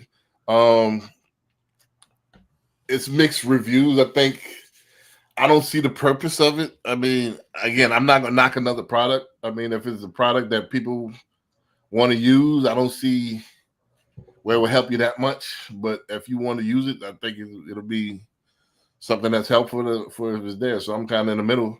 I'm big on ownership, as you can see from the banner. So I'm big on home ownership. So I don't think it's great as far as equity building or as I don't think it's great as far as you trying to acquire stuff. I think it's good if you're trying to affordability. I'm in the middle with it. Again, it's if you have the means to do 15 year, that's best. Or do 20, 25, that's optimal. But if you have to do it, I think if you have to do 50, I think you might be either too much house or you're trying to bite off more than you can chew, So I think you might need to downsize a little bit more and get something that's affordable that you could chunk out. That's my best advice. Get something that's lower than your means, where you have a full $500 cushion in case the taxes and insurance go up. Keep it on a 15 to 25 year. That way you're chunking it out and you're getting the equity built up. Then from there, if you have, a great year, some poker winnings, knock that thing out, move to your next one. Yeah, whatever you got, from there, so, but that's my strategy. Again, Corey might have a different strategy, but I'll yield the floor on that. All right, so you know what I'm saying? Mine is kind of twofold on that. You know what I'm saying? So one, I honestly don't think a 50-year mortgage is going to come to fruition. Not during this presidential term. That's just honestly, you know what I'm saying? But if you want to talk about the nuts and bolts of it, when you talk about cars, right? You know what I'm saying? And cars is just kind of, I guess, if you will, a measuring barometer, right? So when you talk about cars, you know what I'm saying? Cars have become so expensive. It used to be max of 5 years where, you know what I'm saying, you're able to pay off a car. Now they've extended it to 7 and then 8 years. You know what I'm saying? They've extended the actual car payment because cars have become so expensive. In order to make it affordable for people, you know what I'm saying, you have to extend that payment period out, and which is what they've done.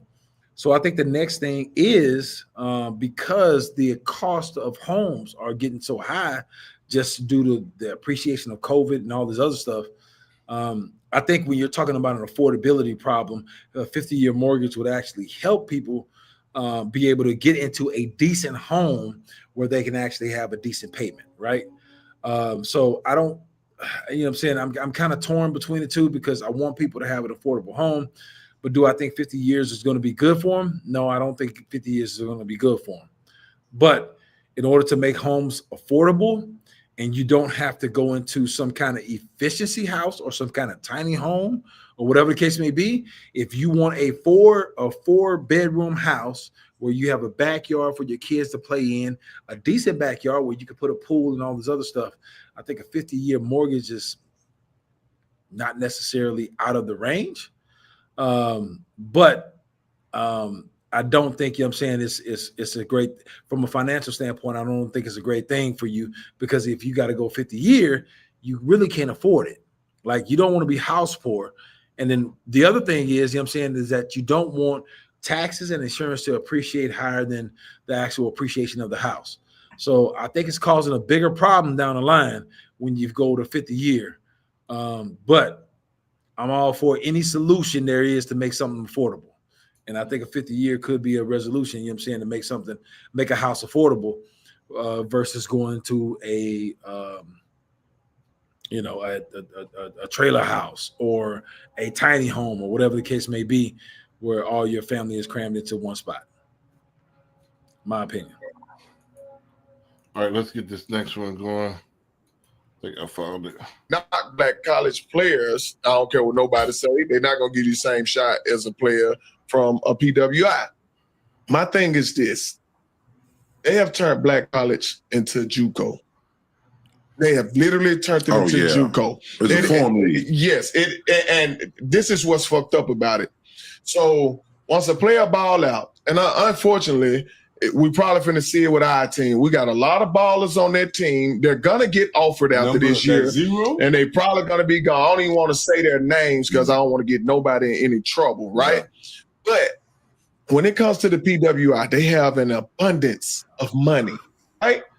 And these kids ball out in black colleges and want to transfer. Mm-hmm. So the white school win, the kid win. You know who is left holding the bag, who is screwed? Especially with the little NIL money that we raised to give kids, right? The black college. Guess what? I think it should be where all three parties win because, see, they're getting free labor off of HBCUs. HBCUs are recruiting their ass off, finding the guys that no one wants to give scholarships and everything, training them, working them out, teaching them, coaching them, getting them up to speed, teaching them the game, getting them prepared to be professionals, and then you come and steal them for free. That's free labor, bro. Yeah. Last time I checked in the cotton fields, that's what they was getting. Free labor. That's why I said it's like slavery again, because they actually knocked black college. I don't know. I'll let you go first because since you're there. Did he go too far? I don't think he went too far. You know what I'm saying? I think he's entitled to his opinion. But at the end of the day, you know what I'm saying, when you're getting paid, how could that be slavery? And I think, you know what I'm saying, it's when you talk about NIL deals, you know what I'm saying, everything NIL is based upon the actual market that you're in. So when you talk about let's just talk about men versus women, right? We talk about how the NBA gets paid versus the WNBA. Well, it's not until recently, you know what I'm saying, when WNBA actually started to have the viewership to get the actual revenue to actually be able to pay these girls. But they're trying to get paid the same amount as the NBA. It's a progression when it comes to it. When the NBA first started, they weren't able to get as paid as much money as they're able to get paid now. And it's all due to TV viewership. You know what I'm saying? So you got to have the revenue in to actually justify it. When you talk about a lot of these schools have a lot more revenue on football than they do basketball or any other sports. So they're not able to give those scholarships away. So I understand, you know what I'm saying, where you want everything to be equal, but at the end of the day, it comes down to business. You got to have the revenue there to be able to pay somebody. If somebody's able to come to an HBCU and actually use that as a stepping stone to get to a higher division, then why don't you use that as a benefit? Essentially, it's what you're doing. You understand what you're dealing with. You're going to tweak your program to be able to highly benefit from that actual thing. So, you know what I'm saying? If it's you making a contract with whatever big university, hey, look, I'm going to bring him, this player can play. I'm going to bring them here. We're going to use this as a developmental league. He's going to come here, average 30. And then he's going to move on to your program. You're going to pay us once he moves on. Whatever the case may be, you know what I'm saying? Like, I think instead of complaining about it and making it a problem, you make it a resolution and make it to where it benefits you because it's going to happen anyway. NIL is here to stay. Like, you know what I'm saying? They've actually made it legal. They're not going to retract it ever in life. So you can either complain about it and not make money from it, or you can kind of, you know, change around the way you do things and actually be able to benefit from it. And the last example I'll make is when you talk about AAU used to be a free sport where coaches was able to go in there for the benefit of their ego to say, I got such and such kid at such and such college. I put what's called it in D1 college. I put this cat in D1 college. So you want to come to this program so I can put this cat in D1 college. They've changed it now where, you know what I'm saying, actually, they're able to get paid. They're getting paid for placing these kids in D1 college. They're not complaining about it, man. You're taking all these kids from me, da-da-da-da. We're not benefiting from it, da-da-da-da, whatever the case may be. They understood the system, and they changed their structure around to benefit from the system. And I think HBCUs do the same. Right. Again, this is not my lane, so I just go for like a general view. Yeah, I think he kind of out of bounds for that, because don't complain about the rules. Just adjust your game accordingly. Correct. And make the best out of it. Again, by saying I complain that it's slavery, I think that's emotionalism. You know, it's sensationalism. You know, you getting paid for what you do. You get a salary. You getting your $100,000, $200,000 salary. That's what you do. You develop players to get them a better shot. Like, what more you want? So, you know, again, that's not my thing. You know, again, I wasn't an athlete, but again, that's not. I'm more in the business. But as far as the business of college athletics, I'm not intricate. You know, I don't know the intricate details of it, but I'm just commenting on. Anytime you throw these words around, it gotta kind of make sense. Yep. And what he's saying don't really make sense. You know, so quit crying about it. You know, it's just the game. That's another thing, and I think I put that in there because it kind of goes to the earlier point instead of all right, we're gonna lose it. Why not try to do something to keep the communal sense and have that HBCU league and have them a pathway to the pros from there. Correct. Correct. Why not do that? Deion started it. Since Deion left and went to PWI, everybody that whole movement lost steam. I think those a different world. We used to have like the show called Different World with the chick from the Cosby Show. It was a spinoff. And then they brought out these HBCU gear, and all that came back when Deion was in the HBCU. All that went away. Everybody traded that in for Colorado gear. So it just takes one person to make a movement, and once he left, all that whole steam. So again, emotionalism. Why not? Who's gonna pick up the torch? I think Ed Reed was doing a little something. Why not? Why all these ex-football players don't come in and make that like a all-star league? We got all these ex-players coaching these HBCUs, and we could do something with that. Correct. You can capitalize off of it. Off of any negative, you know what I'm saying? You can figure out a way to capitalize off of it, you know what I'm saying? And I guarantee, you know what I'm saying, you can figure out a legal way to capitalize off of it. But you know what I'm saying, here's the thing, you know what I'm saying, are you part of the problem or part of the solution? Like, I understand, you know what I'm saying, like, I think it's a major stretch to actually compare that when you're getting people paid a lot more money than what they were getting paid. Now, when you think about the lead running back for Alabama, one of the major programs in the actual country, you know what I'm saying, that actually had to get money under the table or maybe get no money at all, you know what I'm saying? But they are selling millions of dollars worth of jerseys. They're selling $1 million worth of tickets because everybody is packed in there. They're making it to the conference. Like it's the school is making millions of dollars. You can complain about that, or you can figure out a way to make money from it. And you know what I'm saying, I think sitting here talking about, you know what I'm saying, that it's a actual slavery, I think, man, you know what I'm saying, it's I think it's a major stretch. And I think that's the mindset of somebody actually wanting to complain more about the problem instead of figuring out the resolution, the way to benefit from the actual issue. Right. And I could throw 3 or 4 different ideas out here right now that could change the game. Why all these ex-athletes that's looking for something to invest, why they don't get together and make like a Black National Championship Bowl or something like that, or the Black Bowl or something like that. The way Deion did it, he did it with swag. Everybody was following the swag. So why all these rappers and all that can't get together they have time and with the band, they perform with the bands and just make it lit.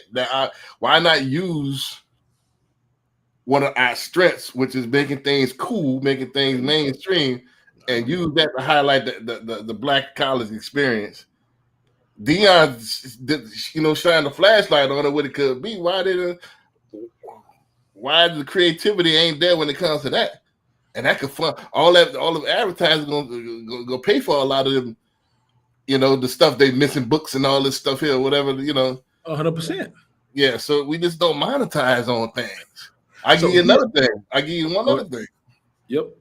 Look at all these experimental leagues, the XFL, the UFL, where they were doing stuff with the drones and changing the kickoff, and the NFL start changing the kickoff and stuff. Why not do some experimental stuff with this league? Anything. Have the halftime be part of. Whoever win the battle of the bands in the halftime, they give that team 7 points or something. Anything, what I'm saying? Anything that's creative, to add to the flavor of the game, it can't hurt. It's just putting the mind together, you know what I'm saying? Because marketing is everything. Marketing. If you have the, you know what I'm saying? Because here's the thing. Even when I was in school, you know what I'm saying, and we played, anybody, you know what I'm saying, that played, there was always a top athlete. There was always a top guy that just didn't take school seriously. You know what I'm saying? So they didn't have the grades to go D1, but they still wanted to play. Like, you know what I'm saying? If you bring that cat into an HBCU, why not highlight that? You know what I'm saying? Now you're getting ticket sales. You got the band at halftime. Now you're packing out stadiums, and now the revenue is coming in. You're selling jerseys, whatever the case may be. The revenue is coming in. Why not take advantage of that? Like, you know what I'm saying? It's not just about complaining and saying, okay, look, this is like slavery, because it's not. It's just somebody has to get into a room, stop complaining, and figure out how to revenue, you know what I'm saying, make revenue from the situation. That's it. Got all kind of ways. We're just not doing it. It goes to you see the pattern in these videos. Let me go ahead and I think this one is a little bit different though. I got about 4 or 5 more, but let's go ahead and run it because it is getting late. Yeah, Let me go ahead and run it.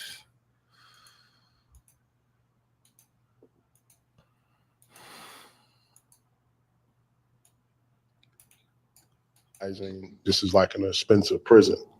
I was just looking at the bill. My kids can't go outside. There's no playground. We gotta keep the curtains closed because people walk through the hotels. They can look into your room, so there's no privacy. In 8 months, they spent $17,000 on the extended stay room, nearly twice as much as they'd paid on their old apartment. It's really important that we not talk about all of these families and individuals as if they're falling into homelessness. They are being pushed. This is an engineered neglect. And at every turn, there are entire business models that are set up to capitalize on their predicament. I remember just realizing this is like an expensive prison. I was just looking at the bill. My kids can't go outside. There's no playground. Yeah, for some reason, I thought that clip was longer than that. I thought that clip was longer than that. Yeah. So, but nah, quick comment because I thought he was going to get into. Must be a longer version of that. Yeah, I mean, it's all about choices as far as that concerned. Like I said, you thought that living out of a hotel was going to be easier because it's easier to get into, but it actually is more expensive. A lot of things that's a lot easier is more expensive in the long run. It's easy to rent some. Well, not even nowadays. It's kind of damn near the same process to rent, but the stigma is it's easier to rent, but it costs you more. It's easy to get a hotel than to rent, but it still costs you more. So anything that's easy entry point is longer and it's going to hit you in the wallet in the long run. So with that being said, there's other things he could have done. I don't know the whole situation. I thought they were going to go more into that. The only other thing I can say about the flip side, I disagree. I think that's one of the biggest enemies to our community is the white liberal. and I know the blue boys will disagree with it, but they label stuff and they sensationalize stuff. Affordability is a problem. Everybody would say that, but as far as being homeless, No, I was gonna say for sure. Being homeless, I think with all of the programs that's available, if you able to do something, and again, it's about what you're willing to put aside as far as pride. There's a lot of low even income rental places. Now they might not be the most desirable. However, if you could afford $17,000 in 8 months, you can afford an apartment. You can afford something. You're getting money from somewhere. So this is about the choices that he made. That's a lot of money. God damn, that's a lot of money. So again, I'll look up that. I thought this was longer than that, but I'll let you comment on that when until I go to the next one. Yeah. I really don't have anything to say about it. You know what I'm saying? I'm kind of flabbergasted. But at the end of the day, you know what I'm saying, I think it becomes the financial literacy. I don't think people understand the financial decisions that they make. I don't think he understood the financial decisions that he made. You know what I'm saying? At the bare minimum, you know what I'm saying, you can actually get an apartment. And an apartment would be, you know what I'm saying, bare minimum 6 months. And an apartment at 6 months, you know what I'm saying, he could have paid a lot less than $17,000, you know what I'm saying, for a decent apartment for him and his kids. But they stayed at the extended stay. I've seen the situations where, you know what I'm saying, people have actually paid a shit ton of money on storage units, right? That's the major thing. When you're in between homes, you're in between stability. You get these storage units, you know what I'm saying, where you're paying in order to keep these things that you have. But at the end of the day, you know what I'm saying, you end up keeping these for 2 or 3 years. You could have gotten everything that you have in there for brand new compared to what you're paying for the actual storage unit. But a lot of people don't necessarily think about that. So again, you know what I'm saying, I think it just boils down to financial literacy. People make stupid decisions just because they justify, oh, well, you know what I'm saying, this is what I need to do, whatever the case may be. They don't think about long term. They don't think about the financial catastrophe that it actually provides for them. Like, why would I actually store this stuff? You know what I'm saying? I could buy everything new. I might as well just give it away. Sell it or give it away. You know what I'm saying? And then in 2 or 3 years, when I become stable, then I can actually go out and buy everything new. But people don't necessarily understand that. That's when you end up paying for $800 of a storage unit for 2 or 3 years, which is ridiculous to me. But at the end of the day, you know what I'm saying, the bottom line is financial literacy. People just don't understand the way money works. Yeah, 17,000. If you do the math, that's $2,000 plus a month. You know, you could buy a house. I don't know where he lives, so, but you know, a lot of times you can buy a house in most cities. Let's go ahead and run this next one. You know, so again, we think is going to be cheaper, but it will end up more expensive. 100%. House in Fells Point, beer was on their lips, but wages were on their minds. I mean, people are going to lose their jobs over this. At issue is a hike in the minimum wage. Proponents are proposing raising the current $15 an hour minimum wage to $25 an hour. Workers who currently earn tips would be eligible for the higher minimum wage too. Proponents insist the current $15 minimum wage is hardly a livable wage. The cost of living is high, and people are struggling to pay, for their homes, for food, for childcare. It's not sustainable. Small businesses cannot do this. Owner Gail Furman believes the proposed hike in minimum wage could prove to be catastrophic for many small businesses. If I have to pay an employee $25 an hour, it means I have to dramatically increase my pricing. When I do that, it's not sustainable. To buy a beer at Max's, you're going to have to pay $15 to $20 to buy a beer. Never in my lifetime would I think that would be the case. It sounds great in theory. It's great politically for politicians, But it will hurt small businesses, it will hurt Main Street, and ultimately it will hurt workers. Supporters have now launched a statewide petition drive, hoping to get the proposal on next year's ballot. But opponents point to other states which have seen dramatic hikes in their minimum wages, and there were dire consequences. Look at California. They raised their minimum wage to $20 an hour just for fast food restaurants. And it is documented that it led to an increase in job losses and more automation. The people that they quote unquote say they're helping, they're hurting. Because every time the minimum wage gets increased, all the prices around it have to go up in order to cover the additional increase. So people who are at a minimum wage are struggling, again, even though they're making more money. At Max's Tap House in Fells Point. Yeah, that's facts. I mean, I want to hear, I thought y'all Blue Boys was definitely all about that, raising that minimum wage, and But see, I'm saying raising minimum wage, and making more money, only does you good if you're able to be employed to make that minimum wage. Right? So if it's $25 an hour, if it jumps up to $25 an hour, like now a lot of small businesses actually run month to month. A lot of people, a lot of owners are living paycheck to paycheck. Let's just be honest. Like they don't have that cushion there, to actually be able to pay for it and wait until the increase in food actually comes in, that revenue comes in.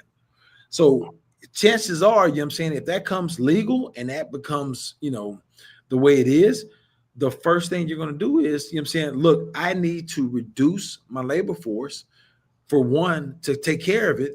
And then two, the people that I do keep are now taking on double the amount of work.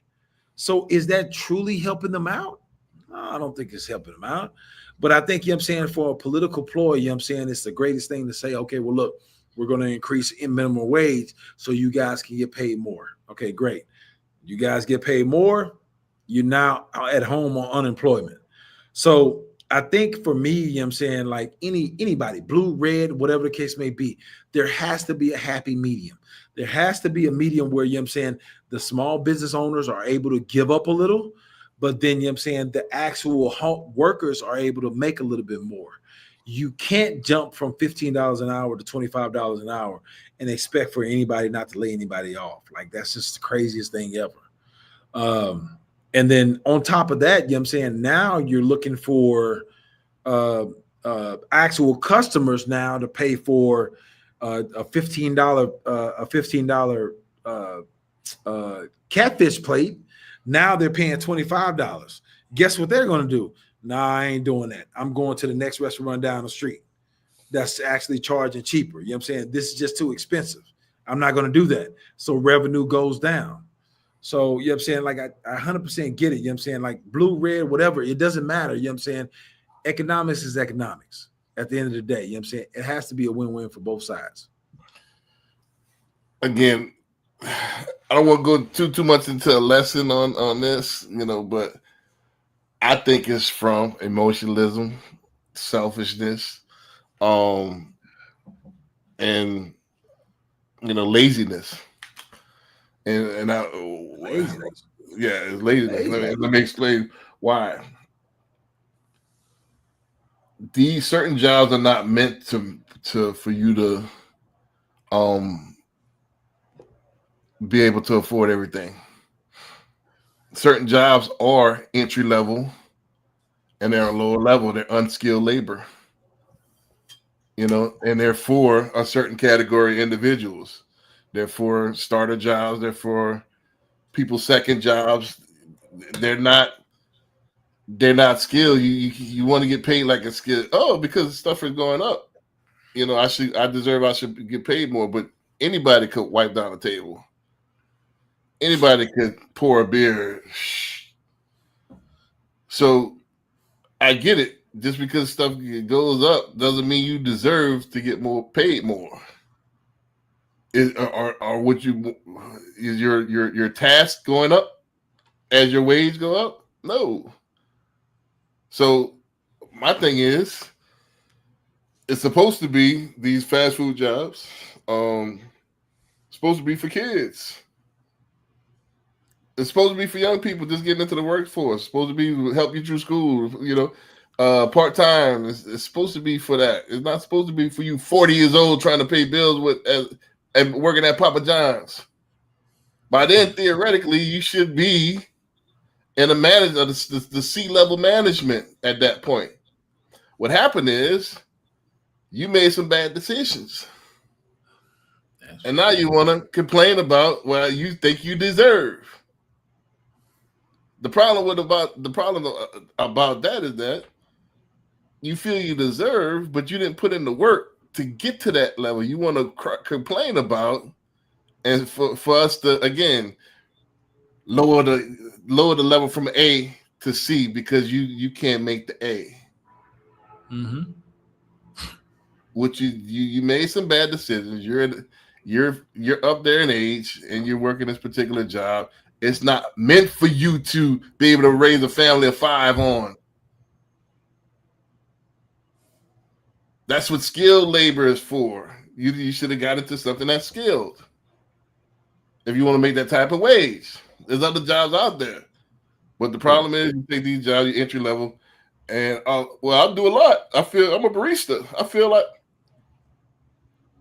I can get a kid to do this. In fact, look around. That's a kid next to you. She can do the same job. Look around. So why do you deserve more? Why should everybody else pay for? Because you feel that you should get more. Because things have gone up. No, you should do more. I rest my case on that. So there it is. There it is. So let's go run this next one. From this section, a realtor came and she told us that she's on both sides. She's the listing agent and they're the buyer's agent. And when the client called us, she basically said that she didn't want to go with their inspector. She wanted somebody else. She wanted to find her own. I would say that's a good idea.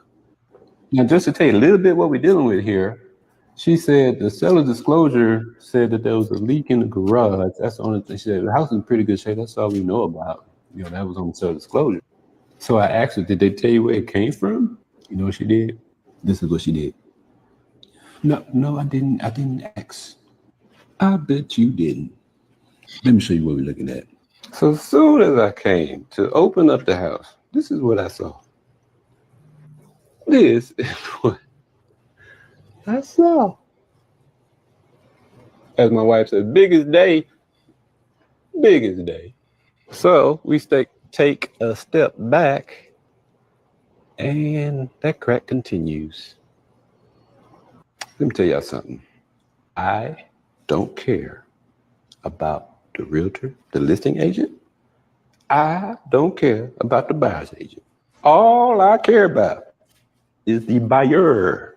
So while I was still doing this inspection, they came back. Talking about we have a team and there was 3 of them. They came back to the house and we still inspected. And they said, we figured you'd be close to being done by now. I basically told them there's no need to come back. Everything will be in the report. But you know what? Since you're here, let me go show you something.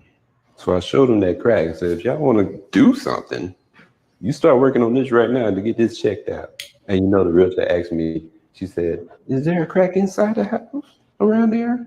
I told her, I ain't done it inside yet. I've been outside and doing this attic. I ain't done it inside yet. But that is enough. That's enough to get it looked at. I'm telling y'all. Dang right. So while we performing this,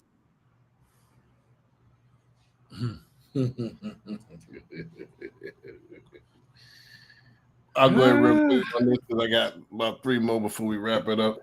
Yeah. Y'all got to watch who y'all work with because, again, I got to blame it on laziness. And let me tell you why. I think in 2020, it's not just, I can't just blame it on now. It's just some people. Some people don't give a damn. They want to make it as easy as possible on them. You know, this is the house you like. Let me go ahead and stick you in there. Now, don't ignore your eyes. Let's try to gloss over this stuff because it's gonna make it harder on them. And they try to stick you in there, you know, so they can get that commission as soon as possible. You know, so you got to kind of watch who you're working with and make sure they have your best interest at heart. And don't mind doing extra. And let me go ahead and preface that as well. When you get that, you can't mind paying either. A lot of people want a lot of this type, this white glove service, and then don't want to pay. And because you want this cheap service, this is what you're gonna get. You get cheap service. You see what I'm saying? So it gotta be, you gotta pay for what you want to receive. Other than that, like I said, it's both. So you gotta watch who you're dealing with. And also, you gotta watch how you treat people. Watch how you know. Oh, that how much? All right, yeah, they got some people that do it for $2. You see, it's gonna cost you more than that 1% that you're giving up. But I'll go ahead and yield the floor on that. Look, here's the thing, you know what I'm saying? You know, at the end of the day, you know what I'm saying, an agent's job is supposed to be, fiduciary duty is supposed to be to their clients. But you have to understand, you know what I'm saying, above and beyond everything else, you know what I'm saying, their fiduciary duty is to their family. So, you know what I'm saying, at the end of the day, you know what I'm saying, when you have an agent that's not doing a lot of business and they need that paycheck in order to survive or in order to pay bills or whatever the case may be, guess what their loyalty is? Not to you. Their loyalty is to themselves. And they're going to do unscrupulous things and unethical things, you know what I'm saying, in order to kind of benefit themselves, not necessarily you, but this is the person that you hired to actually represent you. So when you go into these deals, you know what I'm saying, what I would say is, you know what I'm saying, you have to make sure that your eyes is wide open, because at the end of the day, you know what I'm saying, you know, every agent ain't for you. Every agent ain't going to fight for you. Every agent ain't going to do everything, you know what I'm saying, to make sure that you're whole. At the end of the day, they're trying to get to closing to get that paycheck so that they can get the bills paid. And when you have a agent that's, you know what I'm saying, desperate like that, you know what I'm saying, it puts you in a compromising position. Now, if something happens later on down the line, guess what that agent gonna say? Oh man, I'm sorry, you know what I'm saying, you know, you need to get a lawyer, you're on your own. It ain't nothing I can do for you. But they got their paycheck, they got their bills paid, they went on down the line. So when you're in here and, you know what I'm saying, you're doing these transactions or whatever the case may be, you know what I'm saying, and you're relying on and you're thinking that, you know what I'm saying, this agent is doing everything in your best interest, I'd recommend, you know what I'm saying, you think twice. You think twice and make sure you open your eyes to look in, you know what I'm saying, make sure, you know, everything is in line. I wouldn't wholeheartedly put 100% trust in that agent. I'm gonna say this, and then are you done? My bad. Yeah. Go ahead. You got it. I'm gonna say this while I just on my mind, and then we go to the next clip. We got to stop hiring an agent so nonchalantly. We think we play with that. Yeah, correct. We don't take that serious at all. Oh, my homegirl. What if your homegirl don't know what she's doing? Ain't got a clue. You know, ain't got a clue. I get it, y'all went to school together. Y'all was in the second period. Correct. We got to stop playing with that. But I mean, here's the thing, you know what I'm saying, is that when you want to do something, and I commend it, right? You know what I'm saying? Because as we talk about gatekeeping, you know what I'm saying, you want to do something for your peoples because you want your peoples to make money. I'm going to buy a house, you know what I'm saying? I want my peoples to make money, you know what I'm saying? Whatever the case may be.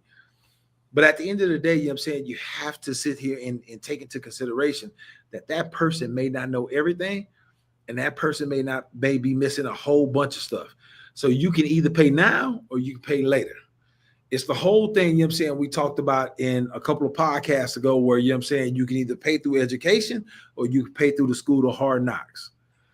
You have to have your eyes wide open because, you know what I'm saying, everybody doesn't have the same integrity that you would expect for them to have. I would say vet them properly, because a lot of people, again, they're just looking at that paycheck. They want to get you off the books as soon as possible. Oh, 100%. So it's not about what's the greater good for you. And a lot of times I lose clients like that. I'll tell them the real and they don't want to hear it. They want to hear the quick cure. It get frustrating sometimes. I tell them, nah, this is exactly what you need to do. They want this, get rich quick. The magic jumping bean, the magic pill, the magic diet pill. And nah, it's diet and exercise. Correct. and then they come back to you after the fact, be like, man, you was right. Help me get out of this situation. It's just like, well, how the hell am I? Look, I try to prevent you from this situation.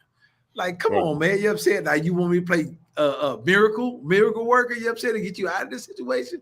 Like, stop it. Right. So, but I'm gonna keep telling the truth. Like, a lot of people want to hear this whoop-de-whoop, and a lot of people are telling that whoop-de-whoop.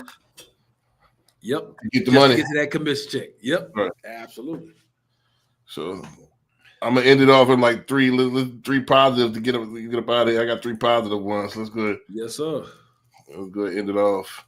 Jewish journey of Rabbi Amari Stoudemire. We all know him as the NBA star who baptized defenders in the paint, but these days he's posting up at his local synagogue. Growing up, Amari's mom told him his family had Hebrew Israelite roots, but he didn't think much of it at the time. He was too busy dunking on people. But after retiring from the NBA, that sparked into a full-on spiritual journey. He moved to Israel, learned Hebrew, started keeping Shabbat, and studied at yeshiva. Oh, and while he was at it, he joined Hapoel Jerusalem's basketball team, won the Israeli Cup, became an all-star, and led Maccabi Tel Aviv to a championship-winning finals MVP. Not to mention he was praying and learning Torah on every game day morning. How's that for a pregame ritual? Then Amari went all in, officially converting to Orthodox Judaism and taking the Hebrew name Yehoshaphat ben Avraham. Now he's an Israeli citizen, owns part of the team he played for, and even launched his own kosher wine label, Stoudemire Cellars. After this wild Jewish journey, having his own startup might be the most Israeli thing about him. This is the wild Jewish journey of Rabbi Amari.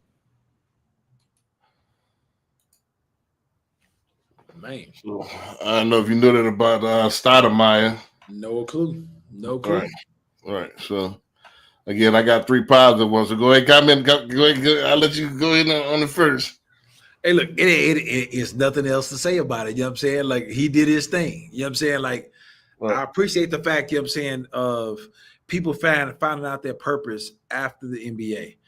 Because I think, you know what I'm saying, especially being an athlete, you know what I'm saying, so many people can't find their purpose after they finish playing, or, you know what I'm saying, after they finish their career in the NBA, you know what I'm saying, they figure they're done. You know what I'm saying? Like, it's like, what am I going to do next? You know what I'm saying? A lot of people fall into depression because they don't know what they're going to do next because they've done basketball for so long. So I commend Amari Stoudemire for figuring out his purpose, his way, you know what I'm saying, and actually being able to strive. Ain't nothing else to say. 2 things I like that he did on here that I think we not aware of, and I think we get narrow-minded on. Number 1, he opened up his mind to global presence. Like, there's stuff going on outside the U.S. Everything ain't just these, this city, these blocks where I grew up at. Mm-hmm. So he took those roots. He said his mom told him it was a Hebrew. He went to research his roots, and he went to the source, and boom, he found a whole nother calling in life. So you don't know when you might get inspired at to do something different, to do something great. So, but if somebody put something on Facebook that kind of changed my perspective, I might start opening myself up a little bit more. I always been on, I've been talking about the internet, but it's kind of bringing it more to fruition. But they said, they put this on Facebook, like, yeah, you don't want to not spending money on vacation, because what happens is you got a lot of money, but you ain't, you got a lot of money, and how you put it, you got a lot of money, but you get old and then they've been nowhere, or something to that effect. You know, so I think is you know, getting around as far as getting around other communities and stuff like that. And then I want to say this: I like that he just didn't limit himself to expanding into different culture, and he showed that the culture opened up their arms to him, and he a citizen and all that stuff. So, this is who say you got to just be confined to the U.S. You know, who say you got to just be confined to what you grew up as far as religion and doctrine and stuff like that. They, you know, if it works for you, it works for you. You know, so I'm glad he found his niche. I'm glad he's doing his thing. I'm glad he opened up his mind instead of being closed off. I think we closed off to a lot of stuff, and we don't give other things because we keeping it real. Come on, bro. Again, the saying I brought up the vacation. You just look around, you get old, and you ain't never been nowhere, and that includes mentally. Yep. You know what I'm saying? If you don't try, how would you know? I'm not saying that there's limits.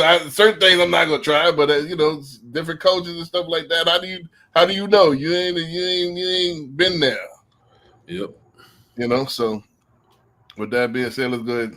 Got two more. Yes, sir.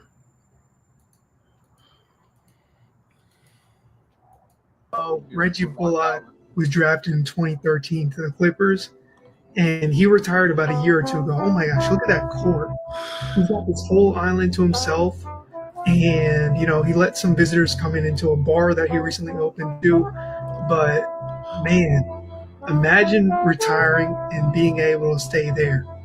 Beautiful view, fresh air every day, no distractions, no people. I kind of like went with my gut That's feeling. the I life. did a little bit of research. I had a teammate formerly of mine, like I told you. Shout out Dennis Smith Jr. He told me about, you know, private outlet sales. So I kind of went upon myself to dig in and learn more about, you know, private outlets. And I found this crazy. It was shaped like a heart, like one of my twins' names. So I just felt like it was the perfect place. I came here initially to build my vacation home. So I was about to say within that same process, I felt another love for something. I'm an athlete, right? And I felt another love for being able to give hospitality back to people. Y'all ain't know Reggie. That was a great video. Right. That was a great video. But here's the thing, you know what I'm saying, is that, you know, whatever your success is, you know what I'm saying, there's always a greater purpose. And I think for him, you know what I'm saying, he's building this island where he's going to eventually, you know what I'm saying, he's building it up to eventually rent it out and make a shit ton of money for his family. And then when we talked about, you know what I'm saying, legacy, leaving a legacy, you know what I'm saying, I think that's something that he can actually leave to his family where they'll be able to make money forever. You know what I'm saying? Like, he's building this thing up. He's building all kinds of stuff, man. Platforms where people can perform, all kinds of things, you know what I'm saying? Because that was one video, but you know what I'm saying, there's an actual video where they go detailed into everything that he's done and how he progressed from the time that he got there and everything that he's actually built.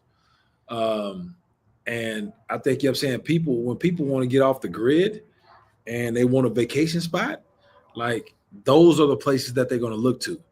Because, you know what I'm saying, there's not too many people that's going to actually say that they've been able to actually go there and stay there. So I commend these cats, you know what I'm saying, for not just kind of making the money and just staying stagnant. You know what I'm saying? Figuring out other ways to make money and make my money work for me. And you know what I'm saying? It's actually a beautiful island. It's a beautiful island, beautiful staycation or vacation or whatever the case may be. And it's going to continue to make money for his family for years years down the line. Right. And like I said, it's thinking outside the box, you know. That's one thing I like about it, you know, is thinking outside the box. I mean, like I said, and then researching the opportunity. That's the anti-gatekeeper, how his partner put him on and stuff like that. Correct. Anti-gatekeeper, you know. So don't be scared that your partner gonna do it. You know. And here's the thing, you know what I'm saying? He probably had a bunch of people that told him not to do it. Oh man, this, that, and the third, whatever case may be. But to have the strong mentality to actually still be able to go there and do it. And then now, you know what I'm saying? I mean, it's a beautiful island. It's a beautiful island. Right. Let's go ahead and run the last one. Last one, we gotta end it with the man of the week, man. Yes, sir. Got inspired, you know, so shit, you know, I gotta end it with the boy should do it, man. Come on. You gotta go out there and perform. Like, there's no choice, there's no question. Nobody cares if this was 1 week of prep. Who cares? You know, so a lot of people want to see me fail, and it ain't gonna happen. You know, it ain't gonna happen. But there's no excuse. You gotta go out there and perform. Like, there's no choice, there's no question. Nobody cares if this was 1 week of prep. Who cares? You know, so a lot of people want to see me fail, and it ain't gonna happen. You know, it ain't gonna happen. Gotta have that confidence, man. Mic drop. Without that, I ain't nothing to add to that, man. We're gonna see y'all next week, man. Go out there and perform. Make it happen. With that, we're gonna say peace, man. See y'all next week. Have a good holidays, man. You know, don't drink and drive. Happy Thanksgiving. Peace.